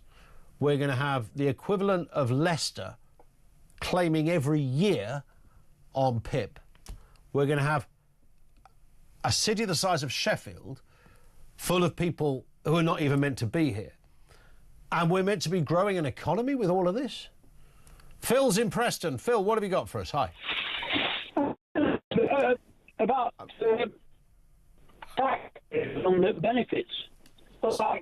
I'll tell you what, Phil, we're going to try and get you back on another line. It's a bit knackered, mate. It's only Preston. We should be able to get you back on. Pete's in Bolton, who says, why is no one mentioning all the farms being shut down to allow these solar panels to be built? Destroy food production for a stupid ideology. I don't know how many farms are being closed down. That would suggest compulsory purchase. I'm not saying it hasn't happened, but I'm not aware of it, unless farmers are selling their land voluntarily because somebody's offered them the right amount of money. Perhaps it could be that. Reference the links being reintroduced to the UK. It's funny what we get onto, isn't it, on this programme? Anne says, driving over Moorland area 25 years ago, an area called Belmont, just outside Bolton. So 25 years ago, we slowed the truck down to watch a lynx walking parallel to us on the other side of the dry stone wall. It was an amazing sight. Wow. I assume that's an escaped lynx from like a private collection or a zoo, given we don't have them in the wild. Amazing. That would be amazing. We have wild cats. I remember as a kid that there was a thing of going down to the river that we sometimes used to take fishing nets down to in the summer holidays. And there was a kind of family of wild cats down there that if you got too close, they'd start snarling at you. And these things would have been a bit live. They're big, slightly bigger. The British wildcat, slightly bigger than a cat. Finn, did you even know they existed? The British wildcat. He says yes, he's got one. Right, yeah. Cool chap. I'm not talking about the thing you get from Build-A-Bear, mate. I'm talking about an actual real cat. One of the... Yeah, he's a few cougars, I'm sure. But yeah, those wild cats really were... They would have done you a bit of damage if they got near you. You know, they're obviously still around somewhere. Just as a kid, I seem to remember somebody going, get over there by the river. Down the River Stour, there's a family of wild cats snarling and making all sorts of feline threats. 0344 499 1000. We're talking about welfare. How do you reform it? Can Labour save it? Can they sort it? No, really. If anybody's got any better ideas, 0344 499 1000.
across the UK, on DAB+, on your smart speaker, on your smart TV, and on your side. This is Talk. So we're talking about migration. It is Talk. 0344 499 1000. The voice you heard in the background, I will just I will introduce in a moment. We are, of course, talking. There's a lot to talk about in terms of immigration. Immigration officers prompted by a great investigation by The Sun. I mean, this was proper journalism here. It's great to see this. It's a story that should never be left alone. The Sun have picked up on it and found the best way in, seemingly cracking down on illegal delivery drivers by seizing bikes. This is immigration officers seizing bikes and phones. Nationals from Iran, Pakistan, Afghanistan paid for delivery accounts via social media and worked from asylum accommodations. Despite being prohibited, of course, from employment, delivery platforms have pledged stricter facial recognition checks, and the government is planning increased enforcement, including raids. Is this another case of broken borders?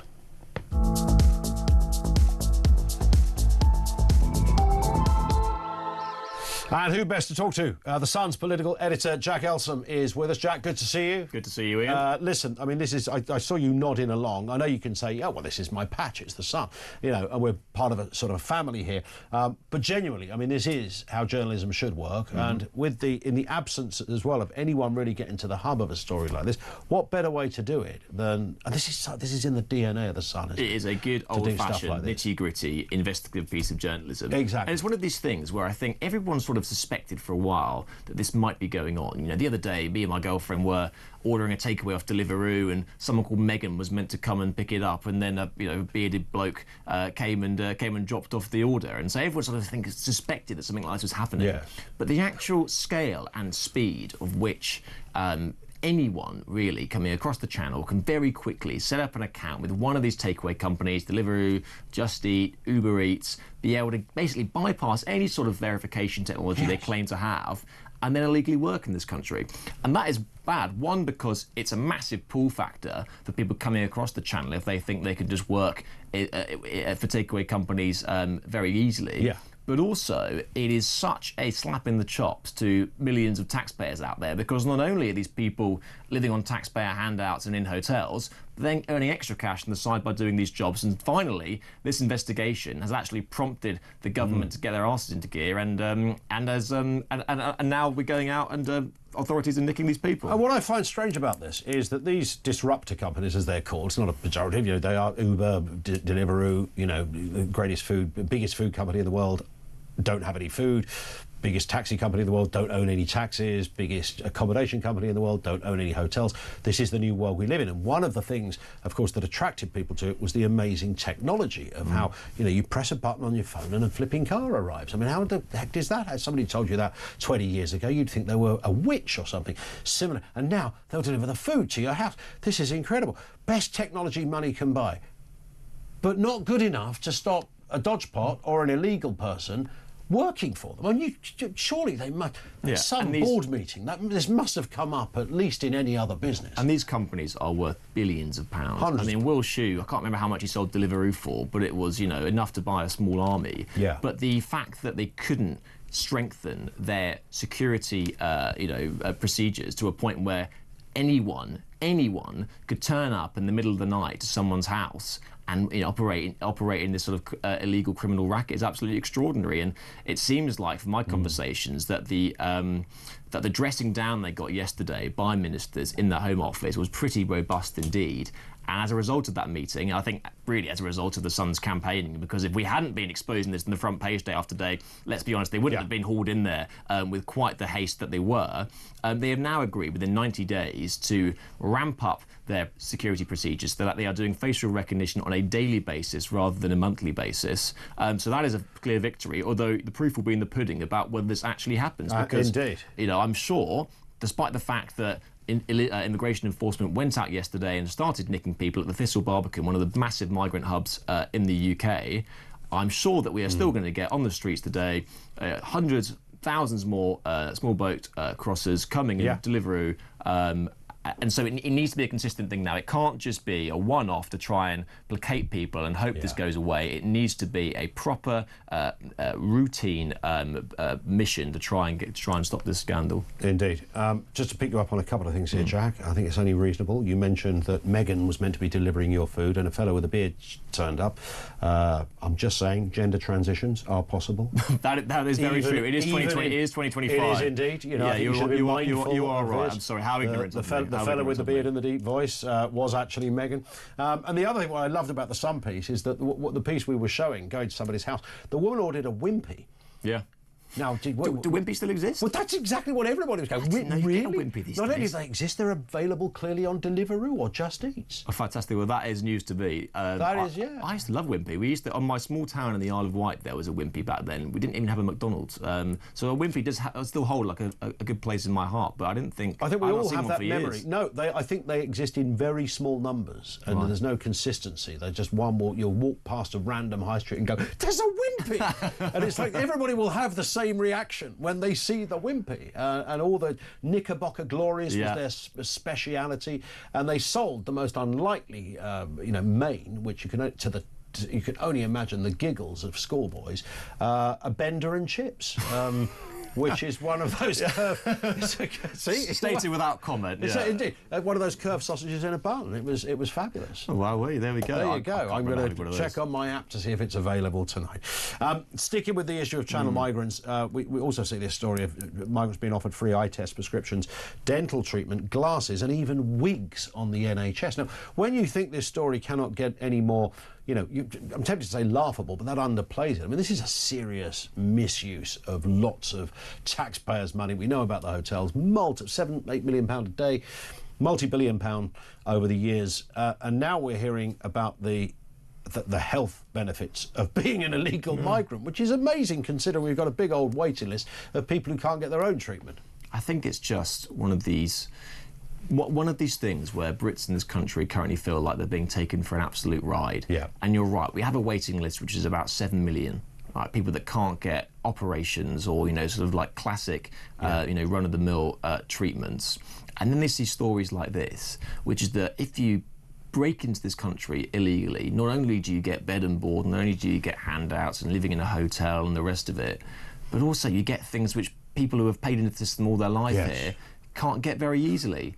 And you can get the fact that a small boat migrant get a wig on the NHS. People just think this country is an absolute joke at the moment. The wig? What's that? I mean, is this meant to be you've got some kind of alopecia thing going on? And you say, I don't know. I get a wig, I get a job. I don't know. You drag thing. Who knows? You can only. The imagination runs wild, doesn't it? But with these sorts of stories, and we have them day after day. They're not in isolation now. People aren't even surprised at these stories anymore. But what it does is feed into this entire sense that Britain is broken in a way that is just totally ludicrous, and it's just a kick in the proverbials to everyone here who's actually managed to pay into this in their entire life. And these stories just feed into that sense. And I think the government now have a real problem in their hands because they can say that they're doing this crackdown and that crackdown in terms of trying to stop the boats, but people now have their fingers in their ears because it all just seems hollow. And it's not just Labour. The Tories for 14 years said they were going to stop this stuff, and they're still happening.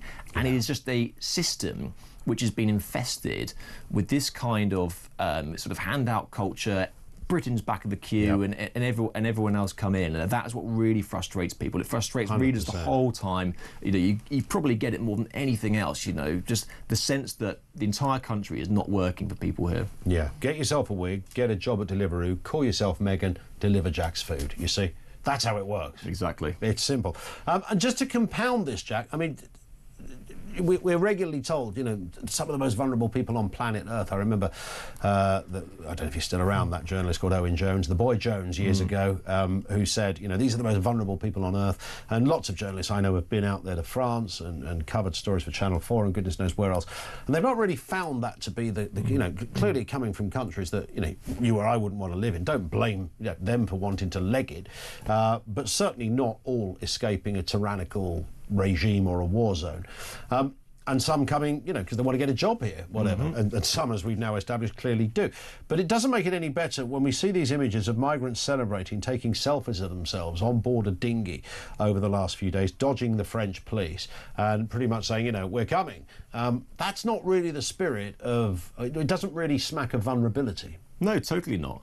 And I think it basically illustrates what most British people think all the time, which is that actually the majority of these people are economic migrants, and that France is a safe country. And if you are what you say you are, an asylum seeker fleeing a war-torn regime or persecution somewhere, then France is a perfectly safe place with liberal democracy and laws where you can claim asylum. And all the other countries you came through along the way. And all the ones in the migrant route, through Germany, Poland, whatever. Yeah. If you were a genuine asylum seeker and you didn't just want to basically work in Britain's black market and be a beneficiary of all the pull factors we have here, then why are you coming? And I think that, to a point you said, Britain is actually a very, very compassionate country, and we have a long history of taking in people that genuinely need sanctuary and refuge.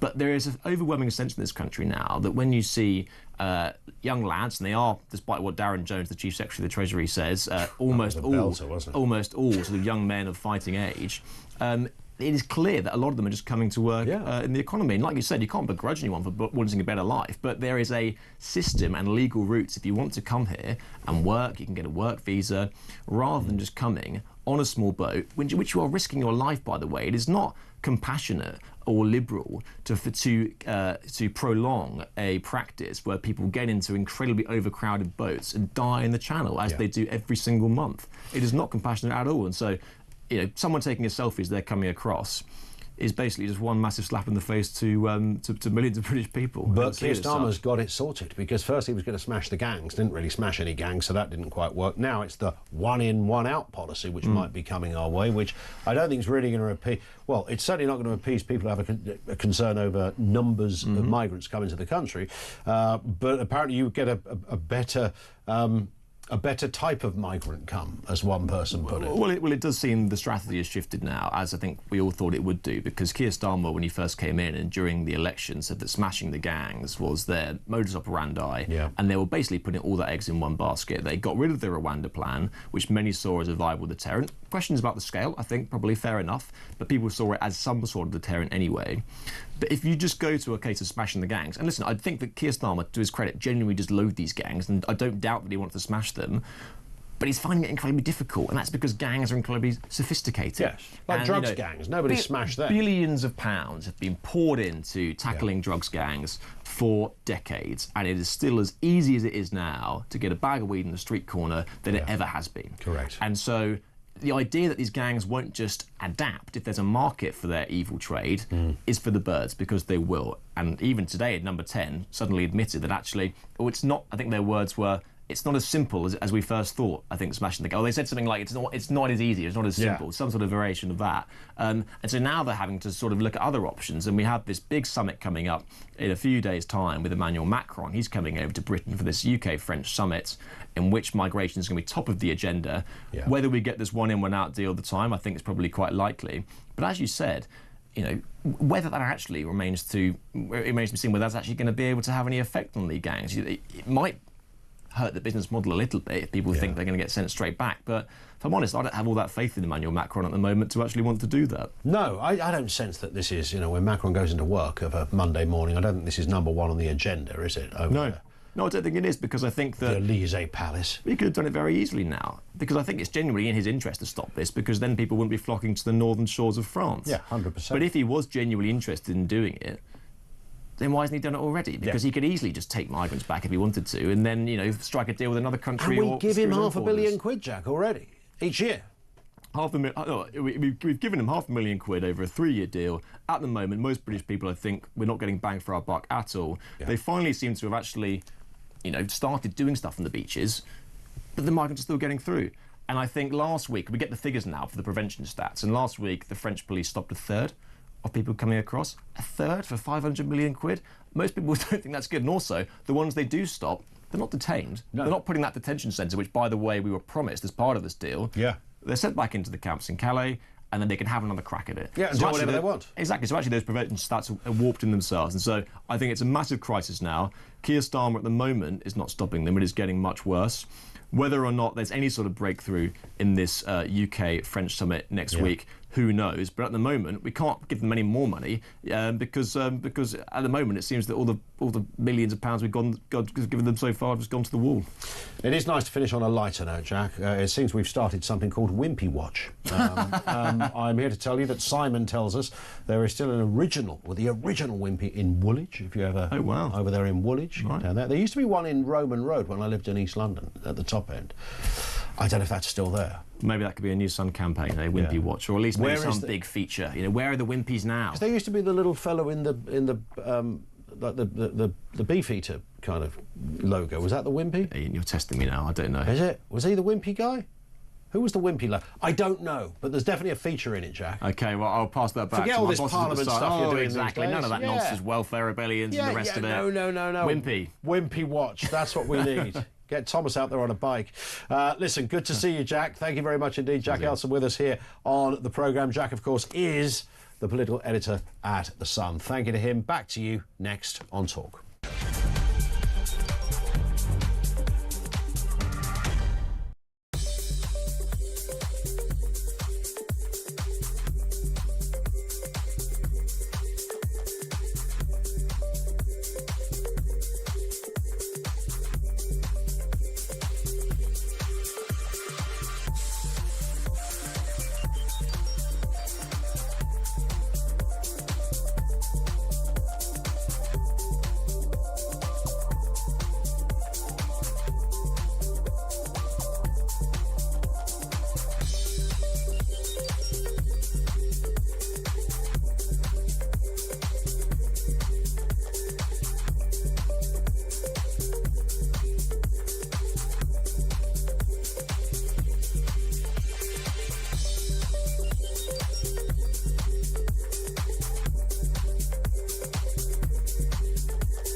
They promised stability. They said the grown-ups are back in charge.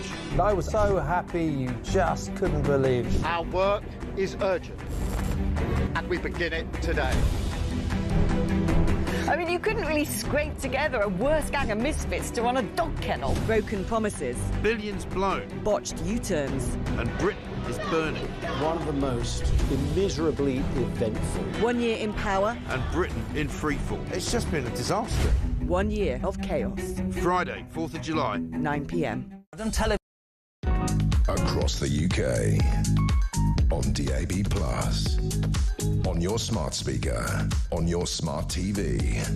And on your side. This is Talk. We've got a lot of debate over the Wimpy logo. The Wimpy logo is not a Beefeater, and the Beefeater is not... the Beefeater restaurant chain also doesn't use a Beefeater, but there was a character that the Wimpy had, much like McDonald's is... what was the McDonald's character? Ronald McDonald. Much like that, who was a Beefeater kind of thing, a little Beefeater. I'm just looking at some of the images now. It's Wimpy Watch, and we're still up and running, kids. Our lines are open, 0344 499 1000. We have the voice of doom. It's day 13. Come on, 13. For 13 days now, nobody's been able to tell us whose voice is this. I can't guarantee that. You're looking for a former MP, long gone. I say long gone. You know, he's still alive. I don't know if he's still alive, but he's certainly not been an MP for a long time. Have another listen. I can't guarantee that. Who is that? If you think you know, 87222, don't phone. If you want to have a crack at it, that is the number. If we get a right answer after the news at 3, we shall reveal all. If not, it rolls over to day 14. Tomorrow, here it is again. I can't guarantee that. 87222 if you want to have a crack at that. Let's go back to the calls. Sharon is over here in Suffolk on migration. Sharon, good afternoon to you. Good afternoon, my sweetheart. How are you today? Very good, thank you. Yeah, what are your thoughts? Keir Starmer, also known as Max Headroom in our family because of his I don't know. Yep. He needs to get his head out of his behind and realise the British people have no problem with legal migration. We wouldn't have our carers, our nurses, our doctors, etc., without legal migrants. What we have a problem is are illegal migrants. Yeah. They're the ones that are costing us. They're the ones that are going to be costing money time after time after time. Legal migrants, wherever they're from in the world, have only ever contributed to this country. So, Pete, I mean, you're right. None of us have ever known an NHS without foreign workers in it. We've never known even the teaching profession, you know, without people who've come from other countries, etc. So that's not in itself, you know, I don't think anybody finds that controversial. You're absolutely right. It's illegal migration, and sometimes it is the abuse of legal migration rather than illegal. People who are, you know, students who overstay their visas and stuff like that. But broadly speaking, you're right, Sharon. It's illegal migration. Well, if it's abuse of legal migration, i.e. students who overstay their visas, they are then illegal migrants. Yeah. That's very true. You become illegal. Yes, exactly. Yeah. But it's those that he needs to concentrate on, not the legal ones, not the disabled, not the impoverished, the illegal migrants. 1 in, 1 out's not going to cure that. Yeah. Fair point. I like it. Sharon, thank you very much indeed. It's definitely not going to cure that. Apparently the 1 in, 1 out is that, so we get rid of somebody who's a bit iffy because we don't know who the hell they are. So they go back to France, and in return we get somebody who has got the paperwork and they've got family living in Ril or something. So that's apparently the crude interpretation of the system. Here's some breaking news on the Wimpy. Tim in Harrogate says, I used to cook the benders in Harrogate, in the Harrogate branch of Wimpy. Did you know that the bender is straight and only becomes curved when griddled? Wow. I didn't know that. I've had my bender well and truly blown. Is it true that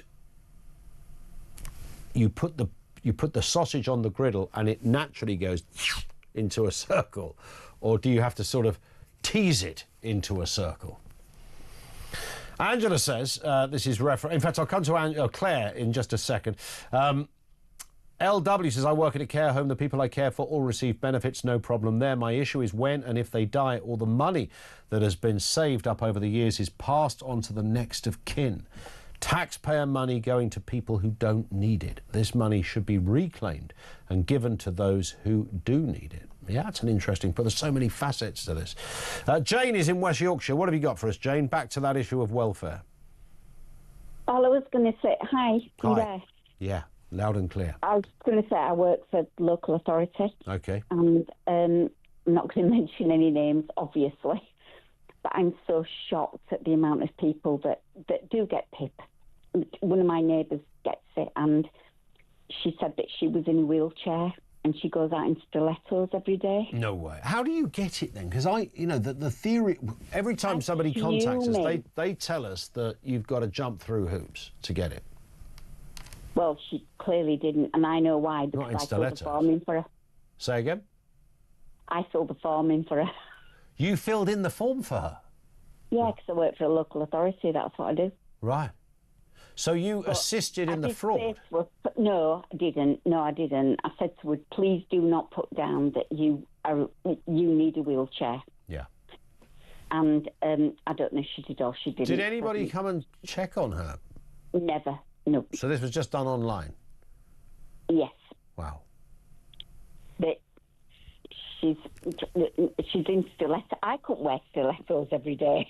No, it takes a certain talent, I think, to wear stilettos on a regular basis. So the ability to balance on half a centimetre of plastic.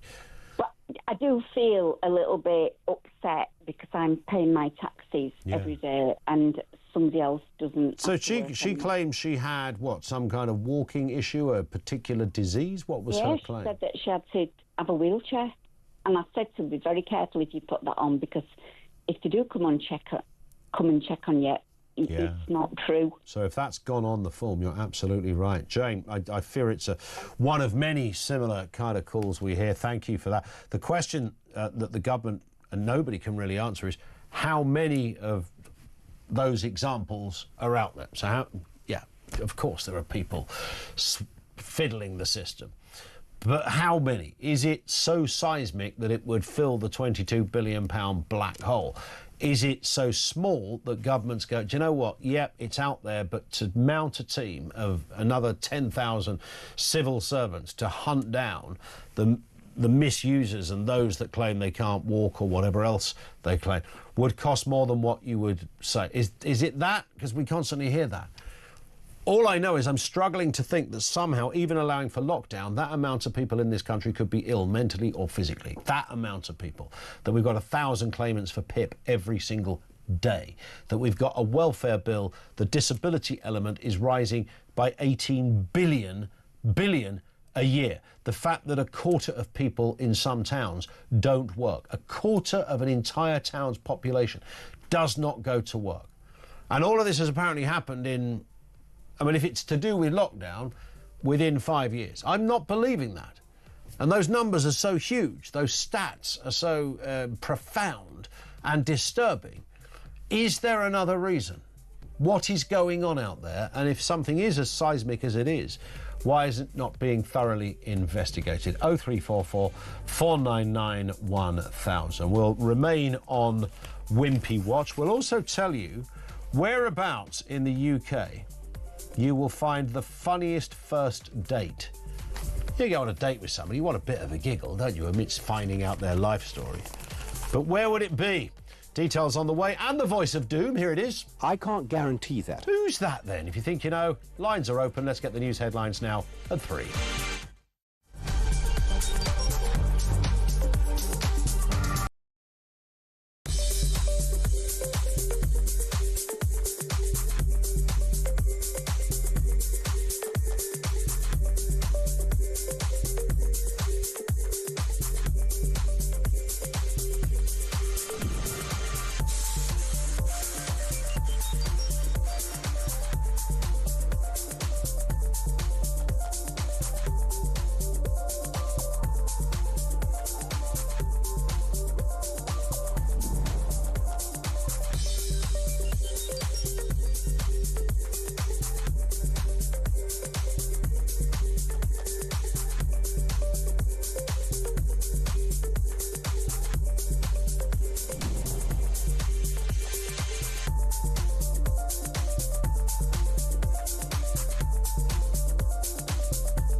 across the UK.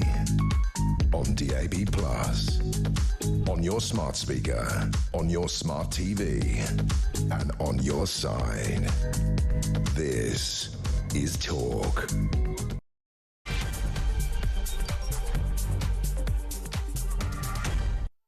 And yes, good afternoon. Welcome back. It is the home of Common Sense. Lots to get through. Keir Starmer facing his biggest rebellion as around 50 Labour MPs to prepare to oppose or abstain on welfare reforms. The vote expected around about 7 o'clock this evening. The bill is likely to succeed for Starmer, but it does raise doubts, not unreasonably, about his leadership. How much does this dent the Prime Minister? Also this afternoon, migrant crossings surged by 48% compared to last year, with 19,982 arrivals expected in 2025 and 879 recorded recently. In London, illegal migrant delivery riders were arrested for working while claiming benefits and violating bail conditions. Goodness me, there's a lot to tuck into here. The issues highlight growing concerns over migration and enforcement. And Labour's obesity plan has gone full-blown nanny state, requiring restaurants to report average customer calorie intake, sparking an industry backlash over the costs and, of course, the bureaucracy. Supermarkets must cut sugary snack sales and reduce 100 calories per shopping basket or face fines. Wow. I mean, that is nanny state stuff. I mean, let's not deny it. That's exactly what it is. But do you support it? We'll have more on that in a few moments as well. Everything you need to know, all the breaking news right here on Talk. Have we got a Voice of Doom winner? This is the mystery voice with a political angle to it. We've done it. This is day 13. Let me remind you of the voice. Here it is. I can't guarantee that. These are some of the guesses. Barry Gardiner. No. Lord John Taylor. It is not. David Mellor, Sir Anthony Selden, Cecil Parkinson, Tony Newton. None of those. But is it Geoffrey Archer? No, of course it's not Geoffrey Archer. Sir Bernard Ingham? No, he was never an MP, of course. Keith Vaz? He was an MP, and it's not him either. We haven't got a winner. It's back tomorrow, day 14. In fact, I'm not here tomorrow.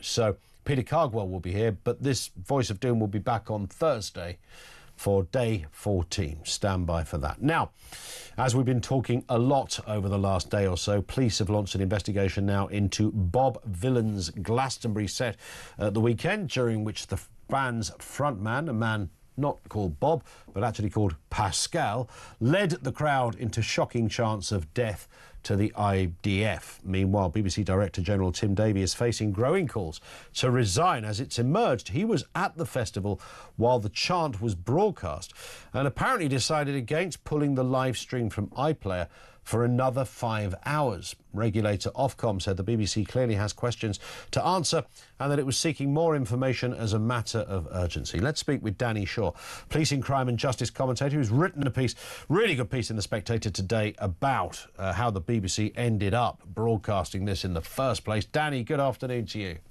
Afternoon, Ian. Hi.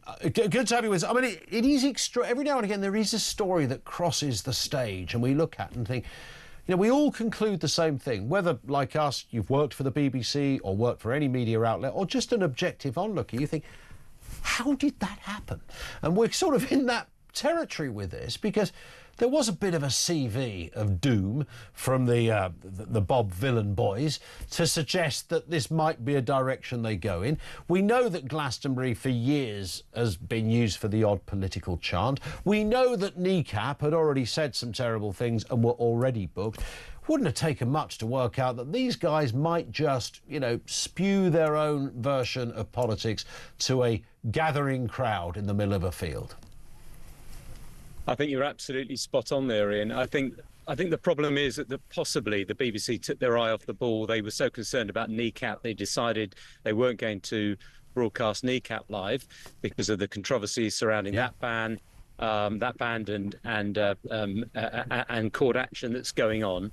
And perhaps they neglected to look at this other controversial duo, rap punk duo, who frankly I never heard of before, but that's not my sort of music scene, so why should I? But the producers of that broadcast should have made it their job to know about every single act that was going to be featured on the BBC and featured live on the BBC. They should have looked at the previous record and, as you say, the potential for political statements and so on, and they should have really either made a decision not to take it live, which would have been the safest course of action, or to have an absolutely clear plan in their mind if it was looking likely to tip over into potential criminality, deeply offensive anti-Semitic comments and chanting or whatever it was, and pull the plug at that point.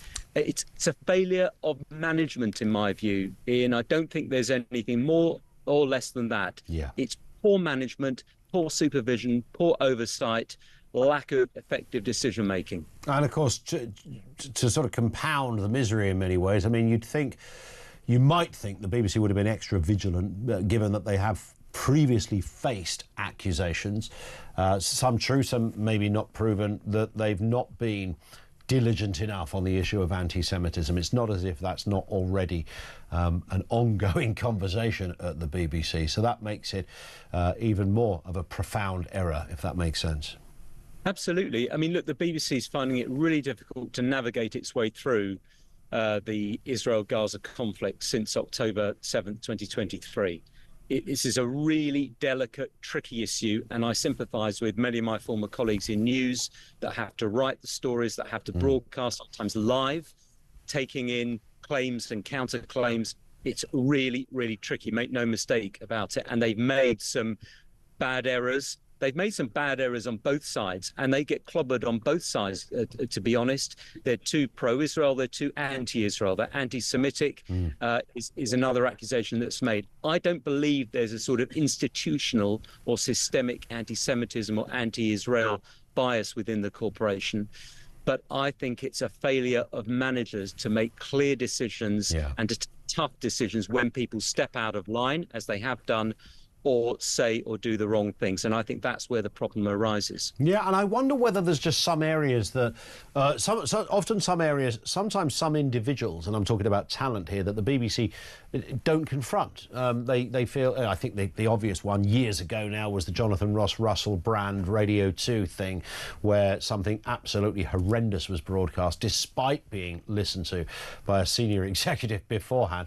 But it was allowed to go out. And I sensed then there was a sort of almost a fear of the talent. And, I wonder whether that happens sometimes. In Glastonbury, a fear of the kind of the news people or anyone else mucking around with a music festival. We'll just leave them to it. That's what they do over there in that field. It gets a little bit heated, but don't worry, they're all harmless, etc. And nobody thought twice about it. I mean, I find that extraordinary, but in the absence of any other logical explanation, maybe there is something in that. The hands-off approach has been the path of least resistance.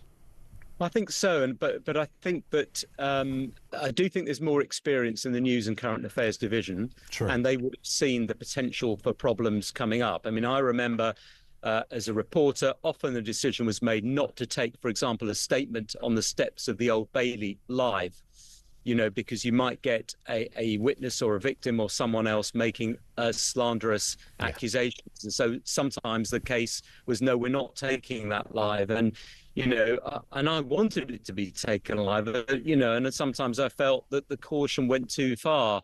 I think there wasn't enough of that at the weekend, and perhaps if people from the News and Current Affairs division had been more involved in that decision making, we might have had a different outcome. But look, this was a terrible mistake by the BBC, and it's torn another hole in the reputation again. And it raises serious questions about the leadership of the organisation when you add it to the pile of other problems they've had. But don't forget, people who were making these chants and these offensive and anti-Semitic remarks, and there were crowds cheering them on. And that says something also about our society and communities as well. And what do you make, Danny, of the position of Tim Davie? There is a suggestion here, I don't know how much demonstrable evidence there is around this, that it was Tim Davie that ultimately said don't cut the feed just yet, or don't certainly pull in the live stream from iPlayer another 5 hours before he took that decision. And what surprised me about that, and you can maybe tell me better, I didn't, and at the time, of course, this furore hadn't fully exploded and most people were unaware of it other than those who might have been watching.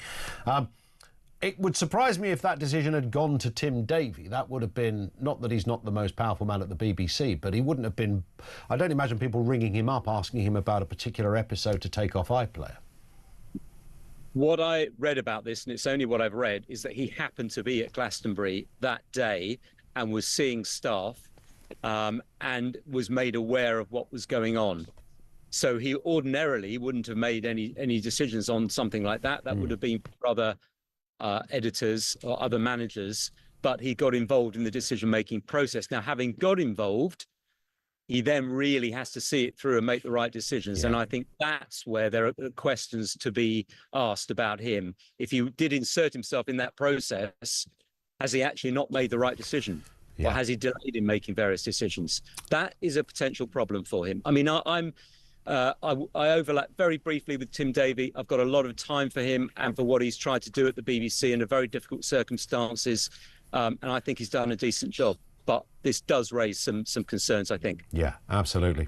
It would be remiss not to ask you about a big breaking story today, Danny, given that you are a police crime and justice journalist. But this horrendous story coming out of the Countess of Chester Hospital, that 3 former senior staff members were arrested and questioned. This is, of course, where Lucy Letby murdered 7 babies and attempted to kill 7 others.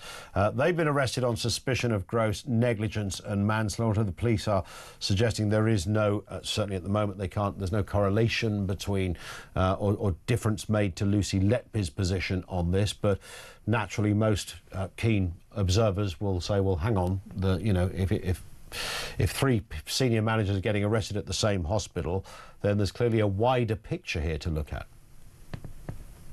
This is really difficult and complicated. I mean, if you deal with Lucy Letby, first of all, she protests her innocence. She has got a case with the Criminal Cases Review Commission, which is the body that investigates miscarriages of justice and has the power to refer it back to the Court of Appeal. Don't forget, she's had a Court of Appeal hearing and she was rejected. So that case is with the CCRC, that body. It will take months, I would have thought, for them to make a decision about that.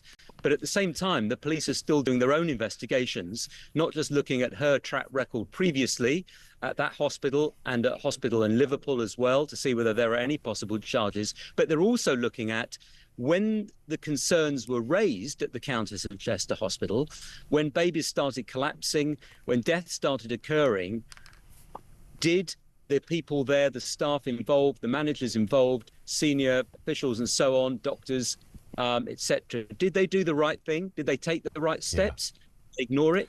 That, I think, is what the police investigation has been looking at, regardless of whether Lucy Letby was wrongfully convicted or rightfully convicted. That's what they're looking at, and that is what has led to these 3 arrests. Should just say, no one has been charged. They've been arrested. They've been released on police bail while investigations continue. So very early stages. Indeed. We'll certainly watch with interest. Danny, great to see you. Thank you as ever. That's Danny Shaw.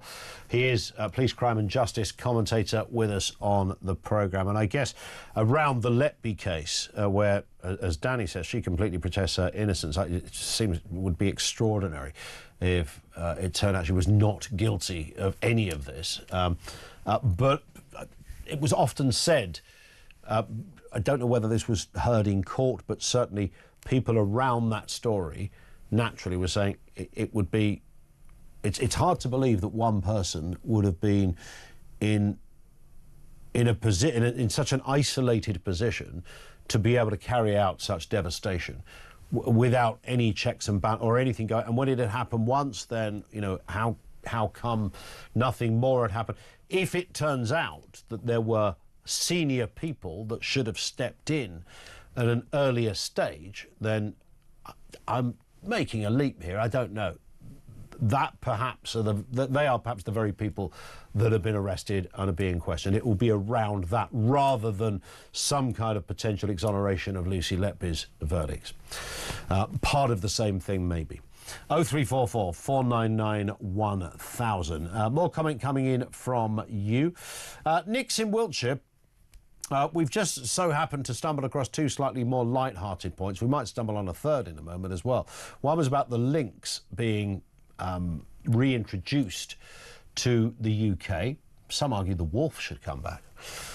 But Nick says links are already here. Well, at least one was. Anyway, about 10 years ago, it jumped out in front of my car down a remote country lane. It sauntered off without a care in the world, leaping up over the other side of a 7-foot bank as if it was nothing.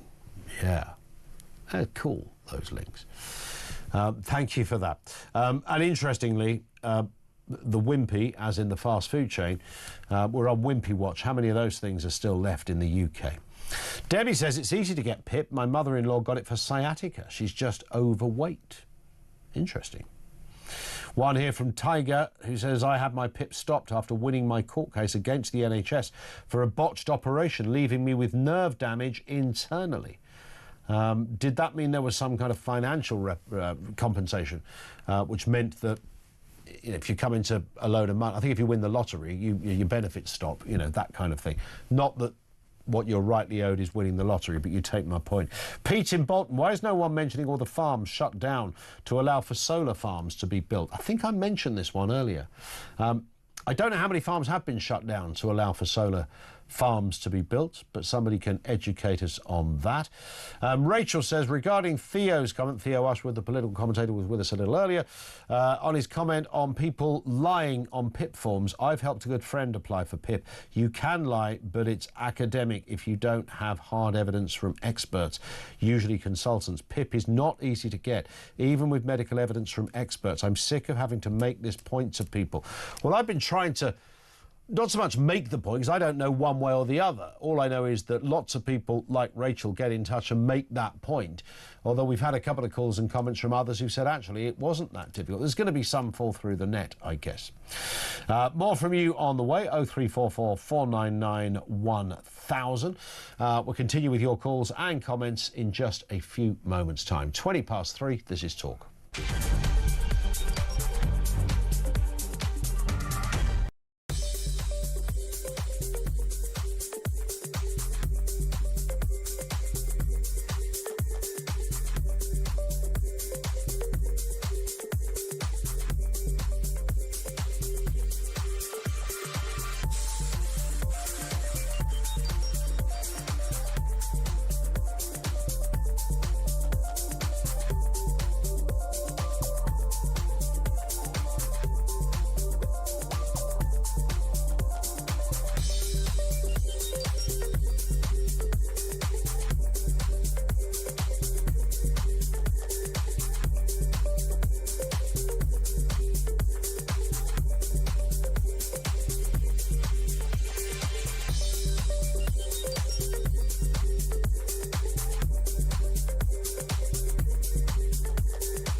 They promised stability. They said the grown-ups are back in charge.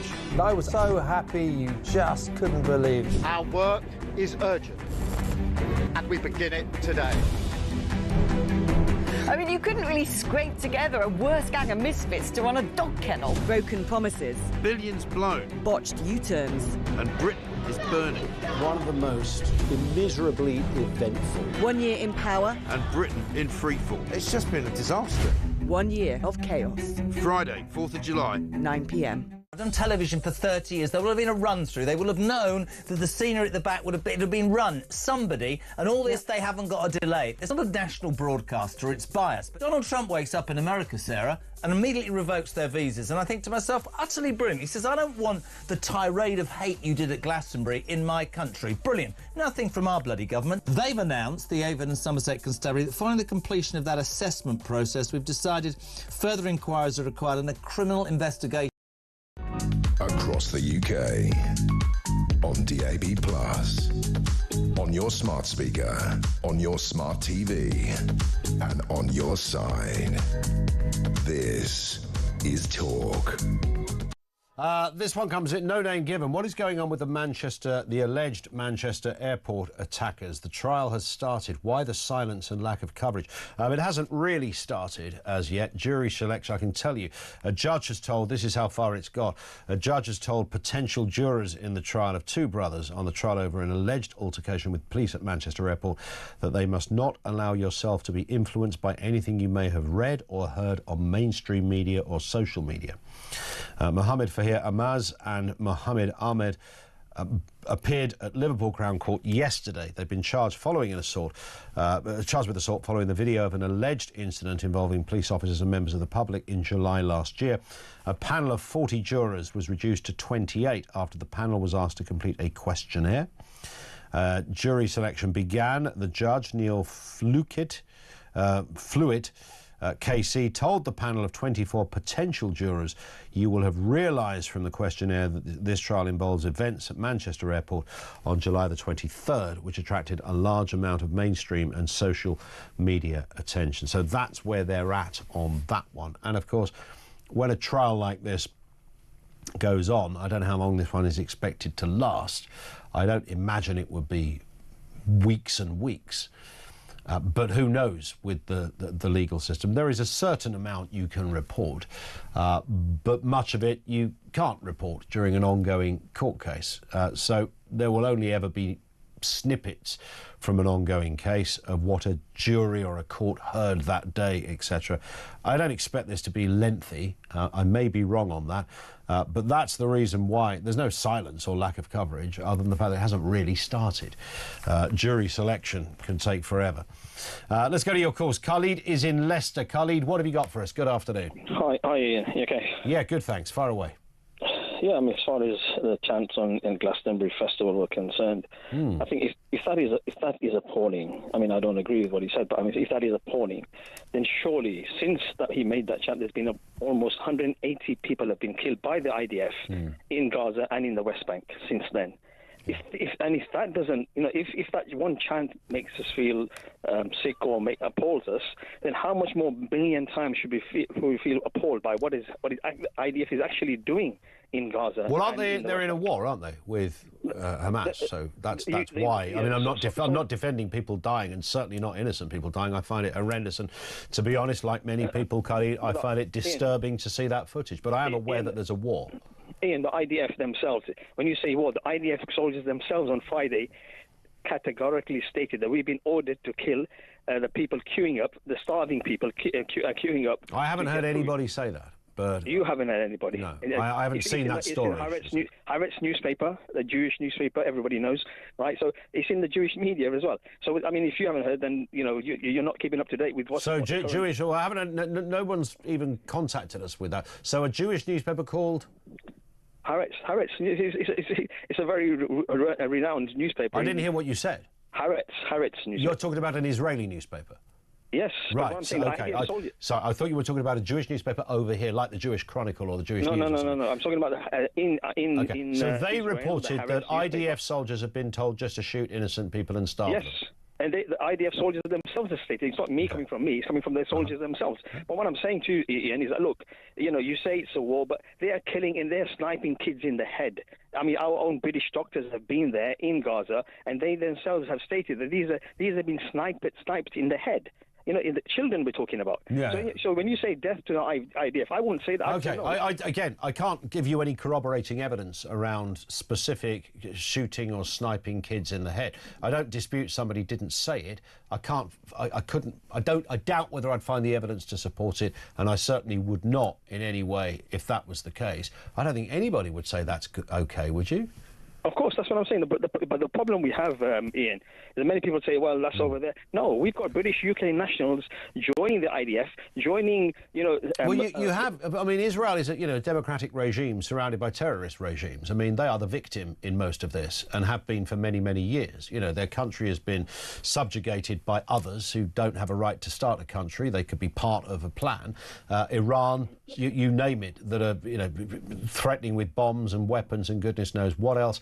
Hostages that are still kept could be given back, which would put a stop to this. There's all of that to remember as well. Minor details, Khalid, for you, I know. Ian, no, it's not about details. What it is that you, first of all, with all due respect, right, talk radio, the presenters must stop, parroting the propaganda from Israel. Very simple. You talk about, human. It's not really propaganda, is it? I mean, you've only got to look. You've seen how big Israel is on the map of the Middle East. Have you seen? Yeah, have you seen how many nuclear weapons Israel has? Yeah, thank God they have, compared to what they're surrounded by, which are medieval death cults. Medieval death. Who's attacked who, Ian? Look at history. Who's been attacking who? Israel has attacked. Has attacked Lebanon. They've attacked Syria. They continue. They've defended themselves against terrorism. Of course they have. Why would they not? Why would they not? They've forever been attacked. Forever been attacked. Just because the government of Iran hasn't attacked them doesn't mean to say, well, they have now, doesn't mean to say that they are not under attack. Ian, come on. The facts speak for themselves. Iran hasn't got one single nuclear weapon, but Israel has got up to 600, according to reports. Up to 600 nuclear warheads. Thank God they have, compared to when you look at what they're surrounded by. So wouldn't you have some of that? If you had international and national governments surrounding you whose one aim was to wipe out your country and your people, would you not want to tool up a little bit just in case? Ian, that's what I'm saying about Israel's propaganda. Which country has? You're saying you don't believe that? Yeah. Which country has stated that we're going to wipe Israel off the map? Iran. Nobody has stated. They said no. They have stated that we agree with the 1967 borders, 2 states. They've been saying that for donkey's years. Yeah, I think they might want to throw you 1948 if you're going to start bringing dates in. No, but Ian, it's very simple.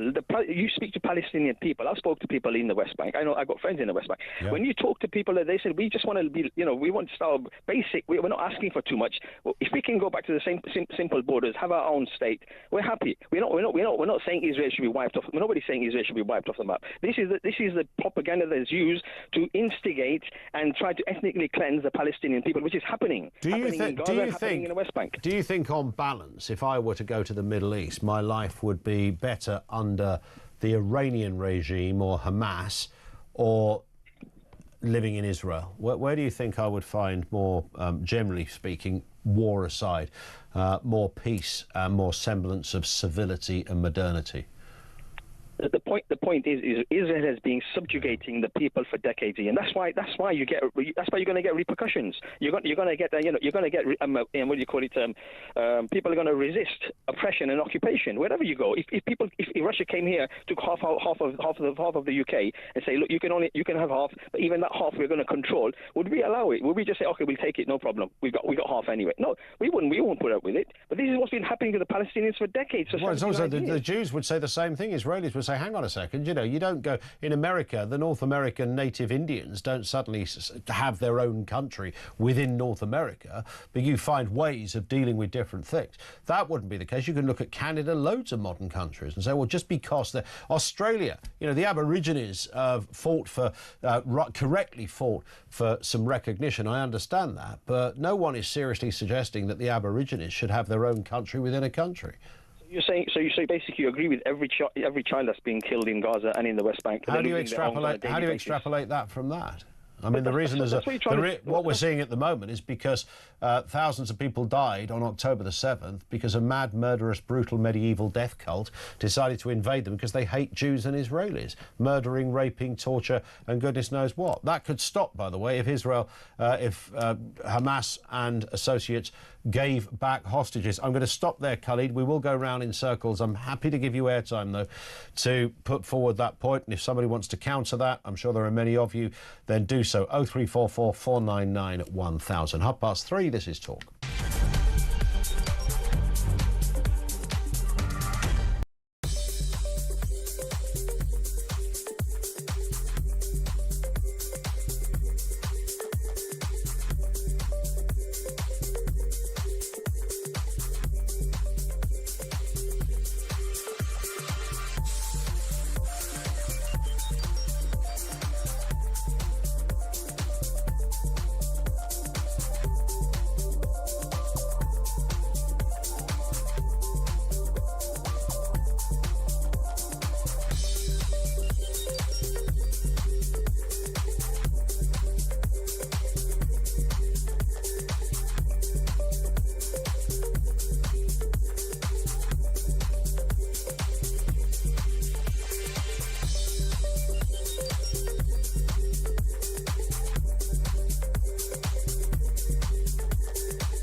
across the UK. On DAB+, on your smart speaker, on your smart TV, and on your side. This is Talk.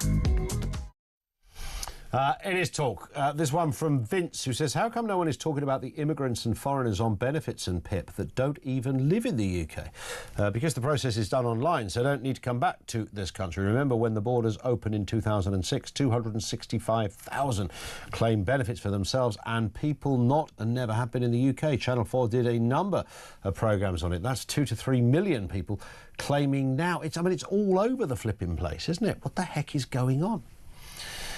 This one comes in from Alistair. Do the illegal boat migrants get fingerprints and DNA taken? Could be used to cross-check with the authorities abroad to identify and if they have already wanted for criminal activity. And again, there is that as well. Man, there's so many facets to this.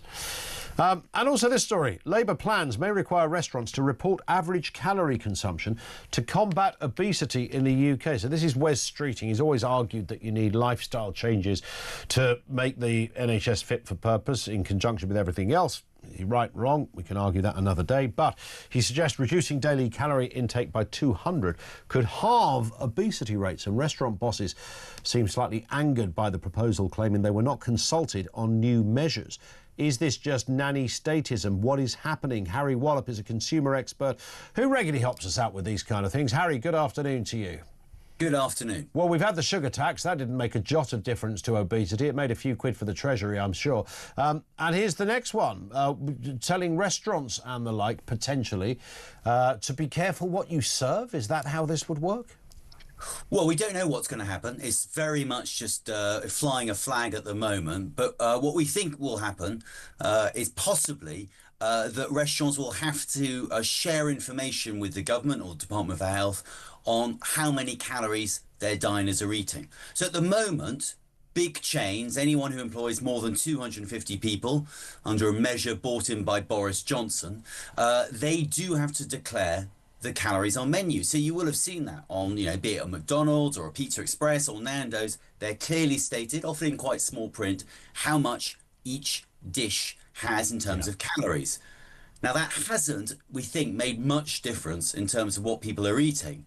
But if we fed that information back to the government and we could see, the average order at McDonald's is 650 calories and the average order at, say, Burger King is 420, would that put pressure on McDonald's to maybe reformulate what goes into their food? And there's the thing. I mean, what I find interesting about this is that, everyone knows much of the stuff you buy at takeaways is not going to be good for you, is it? I mean, we all know. It's probably, if you want to reduce your calories, don't go to a burger joint. So we kind of already know this. Well, what's interesting is the calorie. So one of the questions is, why is putting calories on menus? And a lot of consumers do like it. They do like that information. But why is it not made much difference in terms of what people are eating when they go to eat out? Yeah. And one of the possible theories that sensible people have put forward is they look at the calories and they see, actually, the burger's not that calorific. Oh, the salad is actually surprisingly calorific because of that very heavy salad dressing. Yep. So why not let's just have the burger? So, you have to be quite careful with the information you give people. And I think it's worth pointing out that the sugar tax is often sort of seen as a failure. It's not. It's been a huge success. It's been a huge success because what happened, it didn't raise much money for the Treasury, because what happened was all the big drink companies reformulated their sugary drinks in order that they didn't pay any tax to the Treasury. Yeah. So they had to get underneath the limit of 5 grams per 100 grams. So suddenly everything, so the entire Coca-Cola stable, with the exception of actually real Coke itself, but the Fanta and the Sprite and everything, they all got their sugar massively reduced. So we did take out, tons and tons and tons of sugar from people's diets. Now, did that make a massive impact on obesity? It's hard to tell at the moment. Obesity is actually not getting any worse. It has sort of stabilised, so it's possible it has helped. Well, we will see and watch with interest. Harry, always great to get you on. Thank you very much indeed. Harry Wallop, he is, of course, consumer expert. Thank you to him. More comment coming in from you. This, no name given. There's nothing light-hearted about the reintroduction of the links. The folk of Northumberland have been fighting it for years. Kielder Forest is the proposed area for their reintroduction. Is it? Well, I'm not going to in any way jump on the opinions of people who live in the locality. I'm sure there's more than one area where they would want to do this. Similarly with the wolf, where I think they've talked about areas of wilderness in Scotland, which might be, you know, the preferred area. Is the reason to not want the lynx because it might, I don't know, attack your own cat or dog? Or are there other reasons? It's 21st century. Do we really need wild animals? Here's an interesting one. You might like this. It's just a little piece we spotted in the Sun today. Scots are the funniest first dates and most likely to get a kiss as a result of that first date because they're very, very funny. Now, Scotland is more than just one place. There's lots of places in Scotland. Some 15% of people admitted snogging a Scottish partner after falling for their jokes. I mean, what does that mean in reality? I mean, if you go on a date when they say fell for the jokes, do you go buy your, you know, what would you like to drink? Gin and tonic? I'll have a lager. Sit down. Here's one for you. There was an Englishman, Irish. I don't think it's that, is it? And they're not just talking about humorous people. People who make you giggle. People who've got, you know, funny bones or just, you know, are able to find a fresh, humorous take on a situation. So Scots are at the top of the list.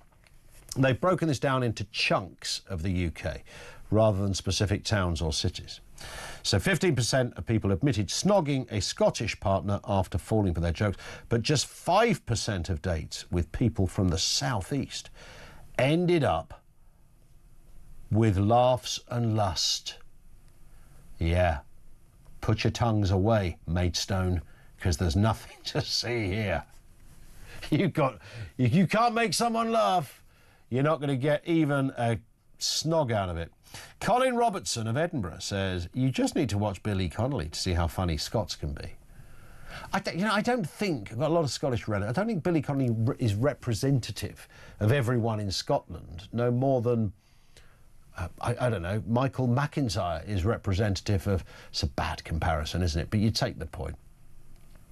So this is how it panned out over there at Snog Dating HQ. So top 10, to get a snog on the first date, you've got to be funny. And who were the funniest? On the list, number 1, Scotland. Number 2, Yorkshire and Humber. Number 3, the North East. Number 4, the West Midlands. I'm struggling with that. Number 5, the East of England. All of it? What do they mean by that? I mean, I suppose you've got the northeast, then you get down to the kind of Humber and Yorkshire, and then you get down to kind of East Anglia, then you get down to, yeah. Number 6, equal footing was the north and the southwest. Number 8, the East Midlands. Number 9, all of Wales. What, all of it?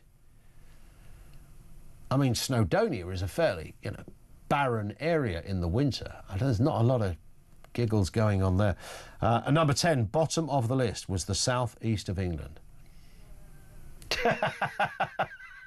Which is like us lot in here. We're rubbish, we're not funny, we can't kiss.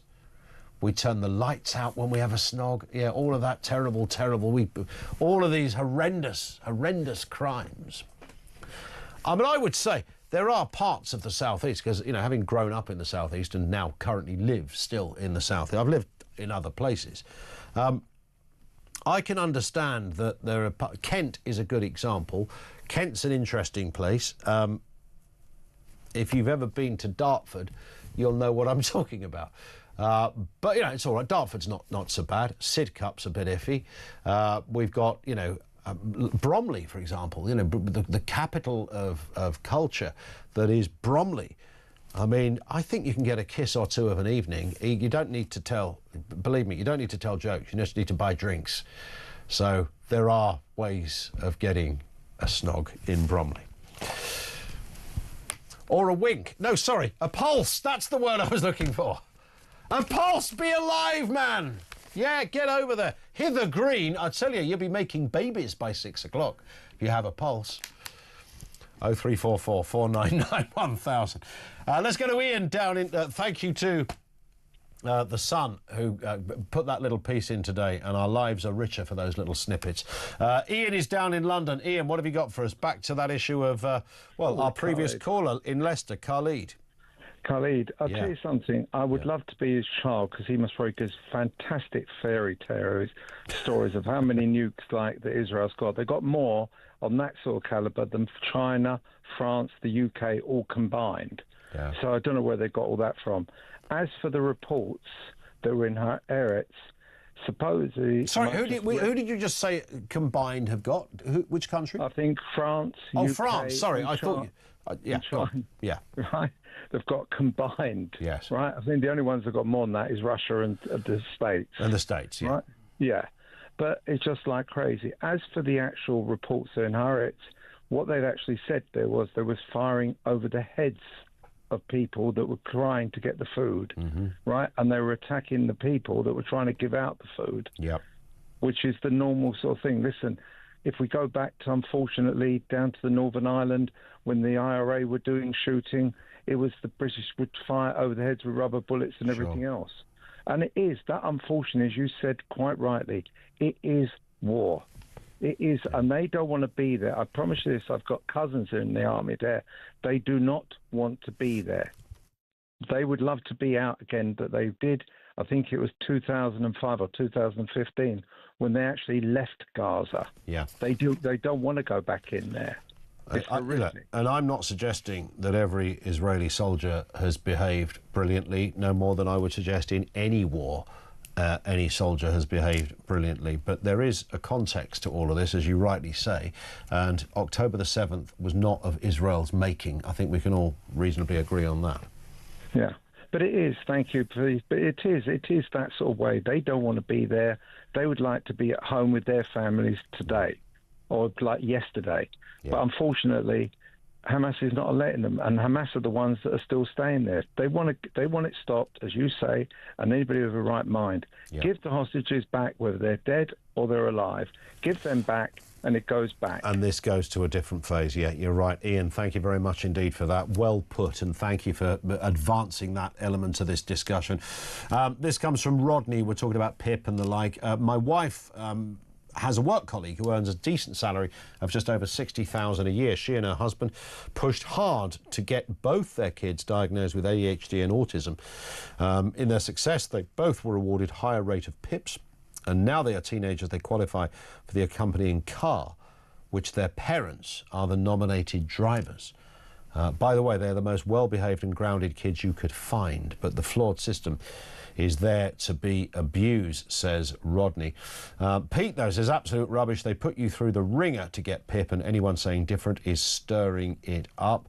Thank you for that. Slightly longer one here from Claire. It says, I'm a working person working in healthcare as a qualified practitioner for 30-plus years.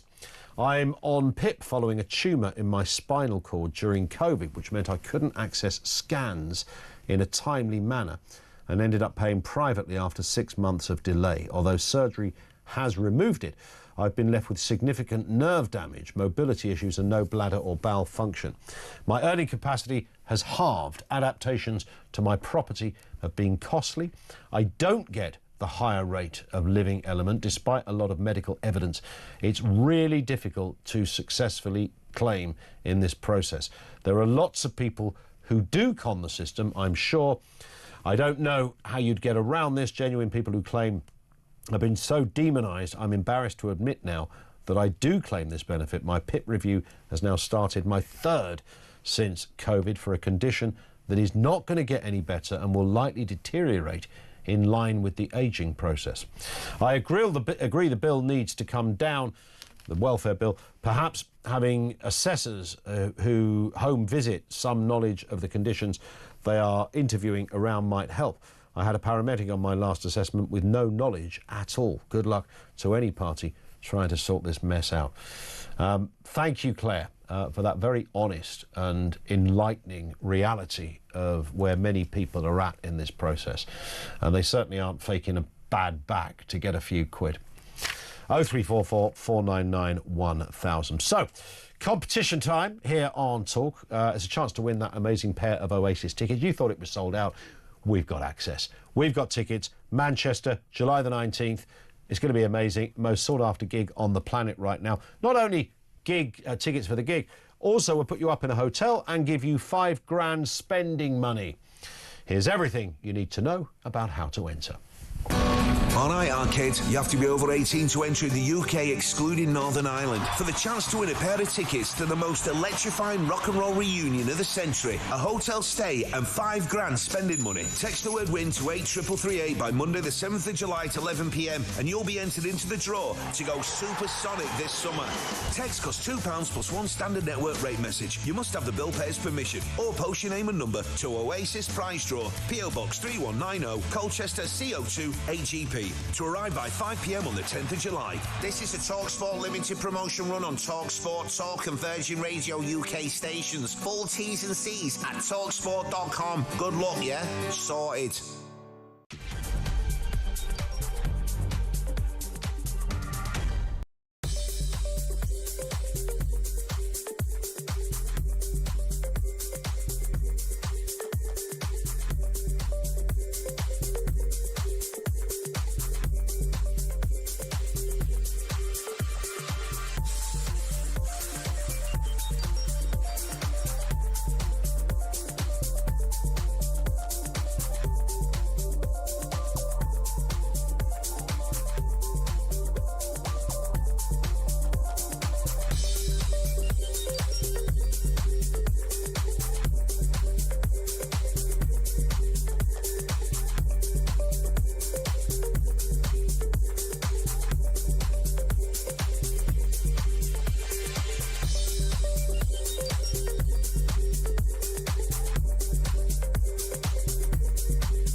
They promised stability. They said the grown-ups are back in charge. I was so happy you just couldn't believe it. Our work is urgent, and we begin it today. I mean, you couldn't really scrape together a worse gang of misfits to run a dog kennel. Broken promises. Billions blown. Botched U-turns. And Britain is burning. One of the most immeasurably eventful. 1 year in power. And Britain in freefall. It's just been a disaster. 1 year of chaos. Friday, 4th of July. 9 p.m. I've done television for 30 years. There will have been a run-through. They will have known that the scenery at the back would have been run. Somebody, and all this they haven't got a delay. It's not a national broadcaster, it's biased. But Donald Trump wakes up in America, Sarah, and immediately revokes their visas. And I think to myself, utterly brilliant. He says, I don't want the tirade of hate you did at Glastonbury in my country. Brilliant. Nothing from our bloody government. They've announced, the Avon and Somerset Constabulary, that following the completion of that assessment process, we've decided further inquiries are required and a criminal investigation into... Across the UK, on DAB+, on your smart speaker, on your smart TV, and on your side. This is Talk. That old business about counting the calories. Kelvin says, afternoon Ian, I've cut out bread, don't have takeaways, cut out cake, eat more veg, weight drops off, I think I should say. The government should close all takeaways, make people cook at home. This will remove the migrants who are working for the delivery companies too. Two problems solved, says Kelvin in Macclesfield. Do you know what? If you cut out bread, Kelvin is bang on. Bread, fizzy drinks, just those two things. I've lost count of the amount of people that you bump into one day. I haven't seen you for a while. I go, you look good. And they go, yeah, bread, mate. That's all it is. Just bread. Didn't have to do much else. I mean, you do have to do more if you want to, like, really tone up. But bread and fizzy drinks, that's the stuff. And then you cut out the... It's not actually that hard to understand, is it? And then all the stuff that you look in the fridge and go, oh, there's a little bit of chocolatey stuff hanging around there. Patricia says, whatever happened to self-control? That's my question regarding eating habits. It's a good point. And Sean in Bridlington, when people go out to eat, it is generally a treat. They can shove calorie control in restaurants up their bleep. Yeah, you don't want to be going out to a nice restaurant, do you, for a bit of tucker with your mates, going, yeah, I think I'll just have some, I don't know, maybe some carrots on a stick, rather than a big old steak. Let's talk to Jane in Leeds. Reference that conversation, our previous caller and Bob Villan. Jane, what's going on? Good afternoon. Good afternoon. I was on Sunday morning stood at a vigil for the hostages, listening to Lisa Marlowe speak about the murder of her son Jake at Nova. Our stomachs were completely turned by what we saw at Glastonbury the day before. Yeah. He didn't just shout death to the IDF, and let's make no bones about it, every Israeli serves in the IDF because there's conscription, because they have to defend their country. He also talked about working for the Zionists, which is highly anti-Semitic. The fact that the BBC didn't cut it, the fact that Glastonbury still let kneecap and these people go ahead, and the fact that this was at Glastonbury resembling a Nuremberg rally demonstrating for the people that committed the massacre at the Nova Music Festival turned my stomach, and I think every Jewish person and right-minded person's stomach. Yeah, the idea that it was I mean, you couldn't make this up, could you? The fact that they chose a music festival to make these comments, given what happened on October, I mean, it's almost beyond parody if it wasn't so darn serious.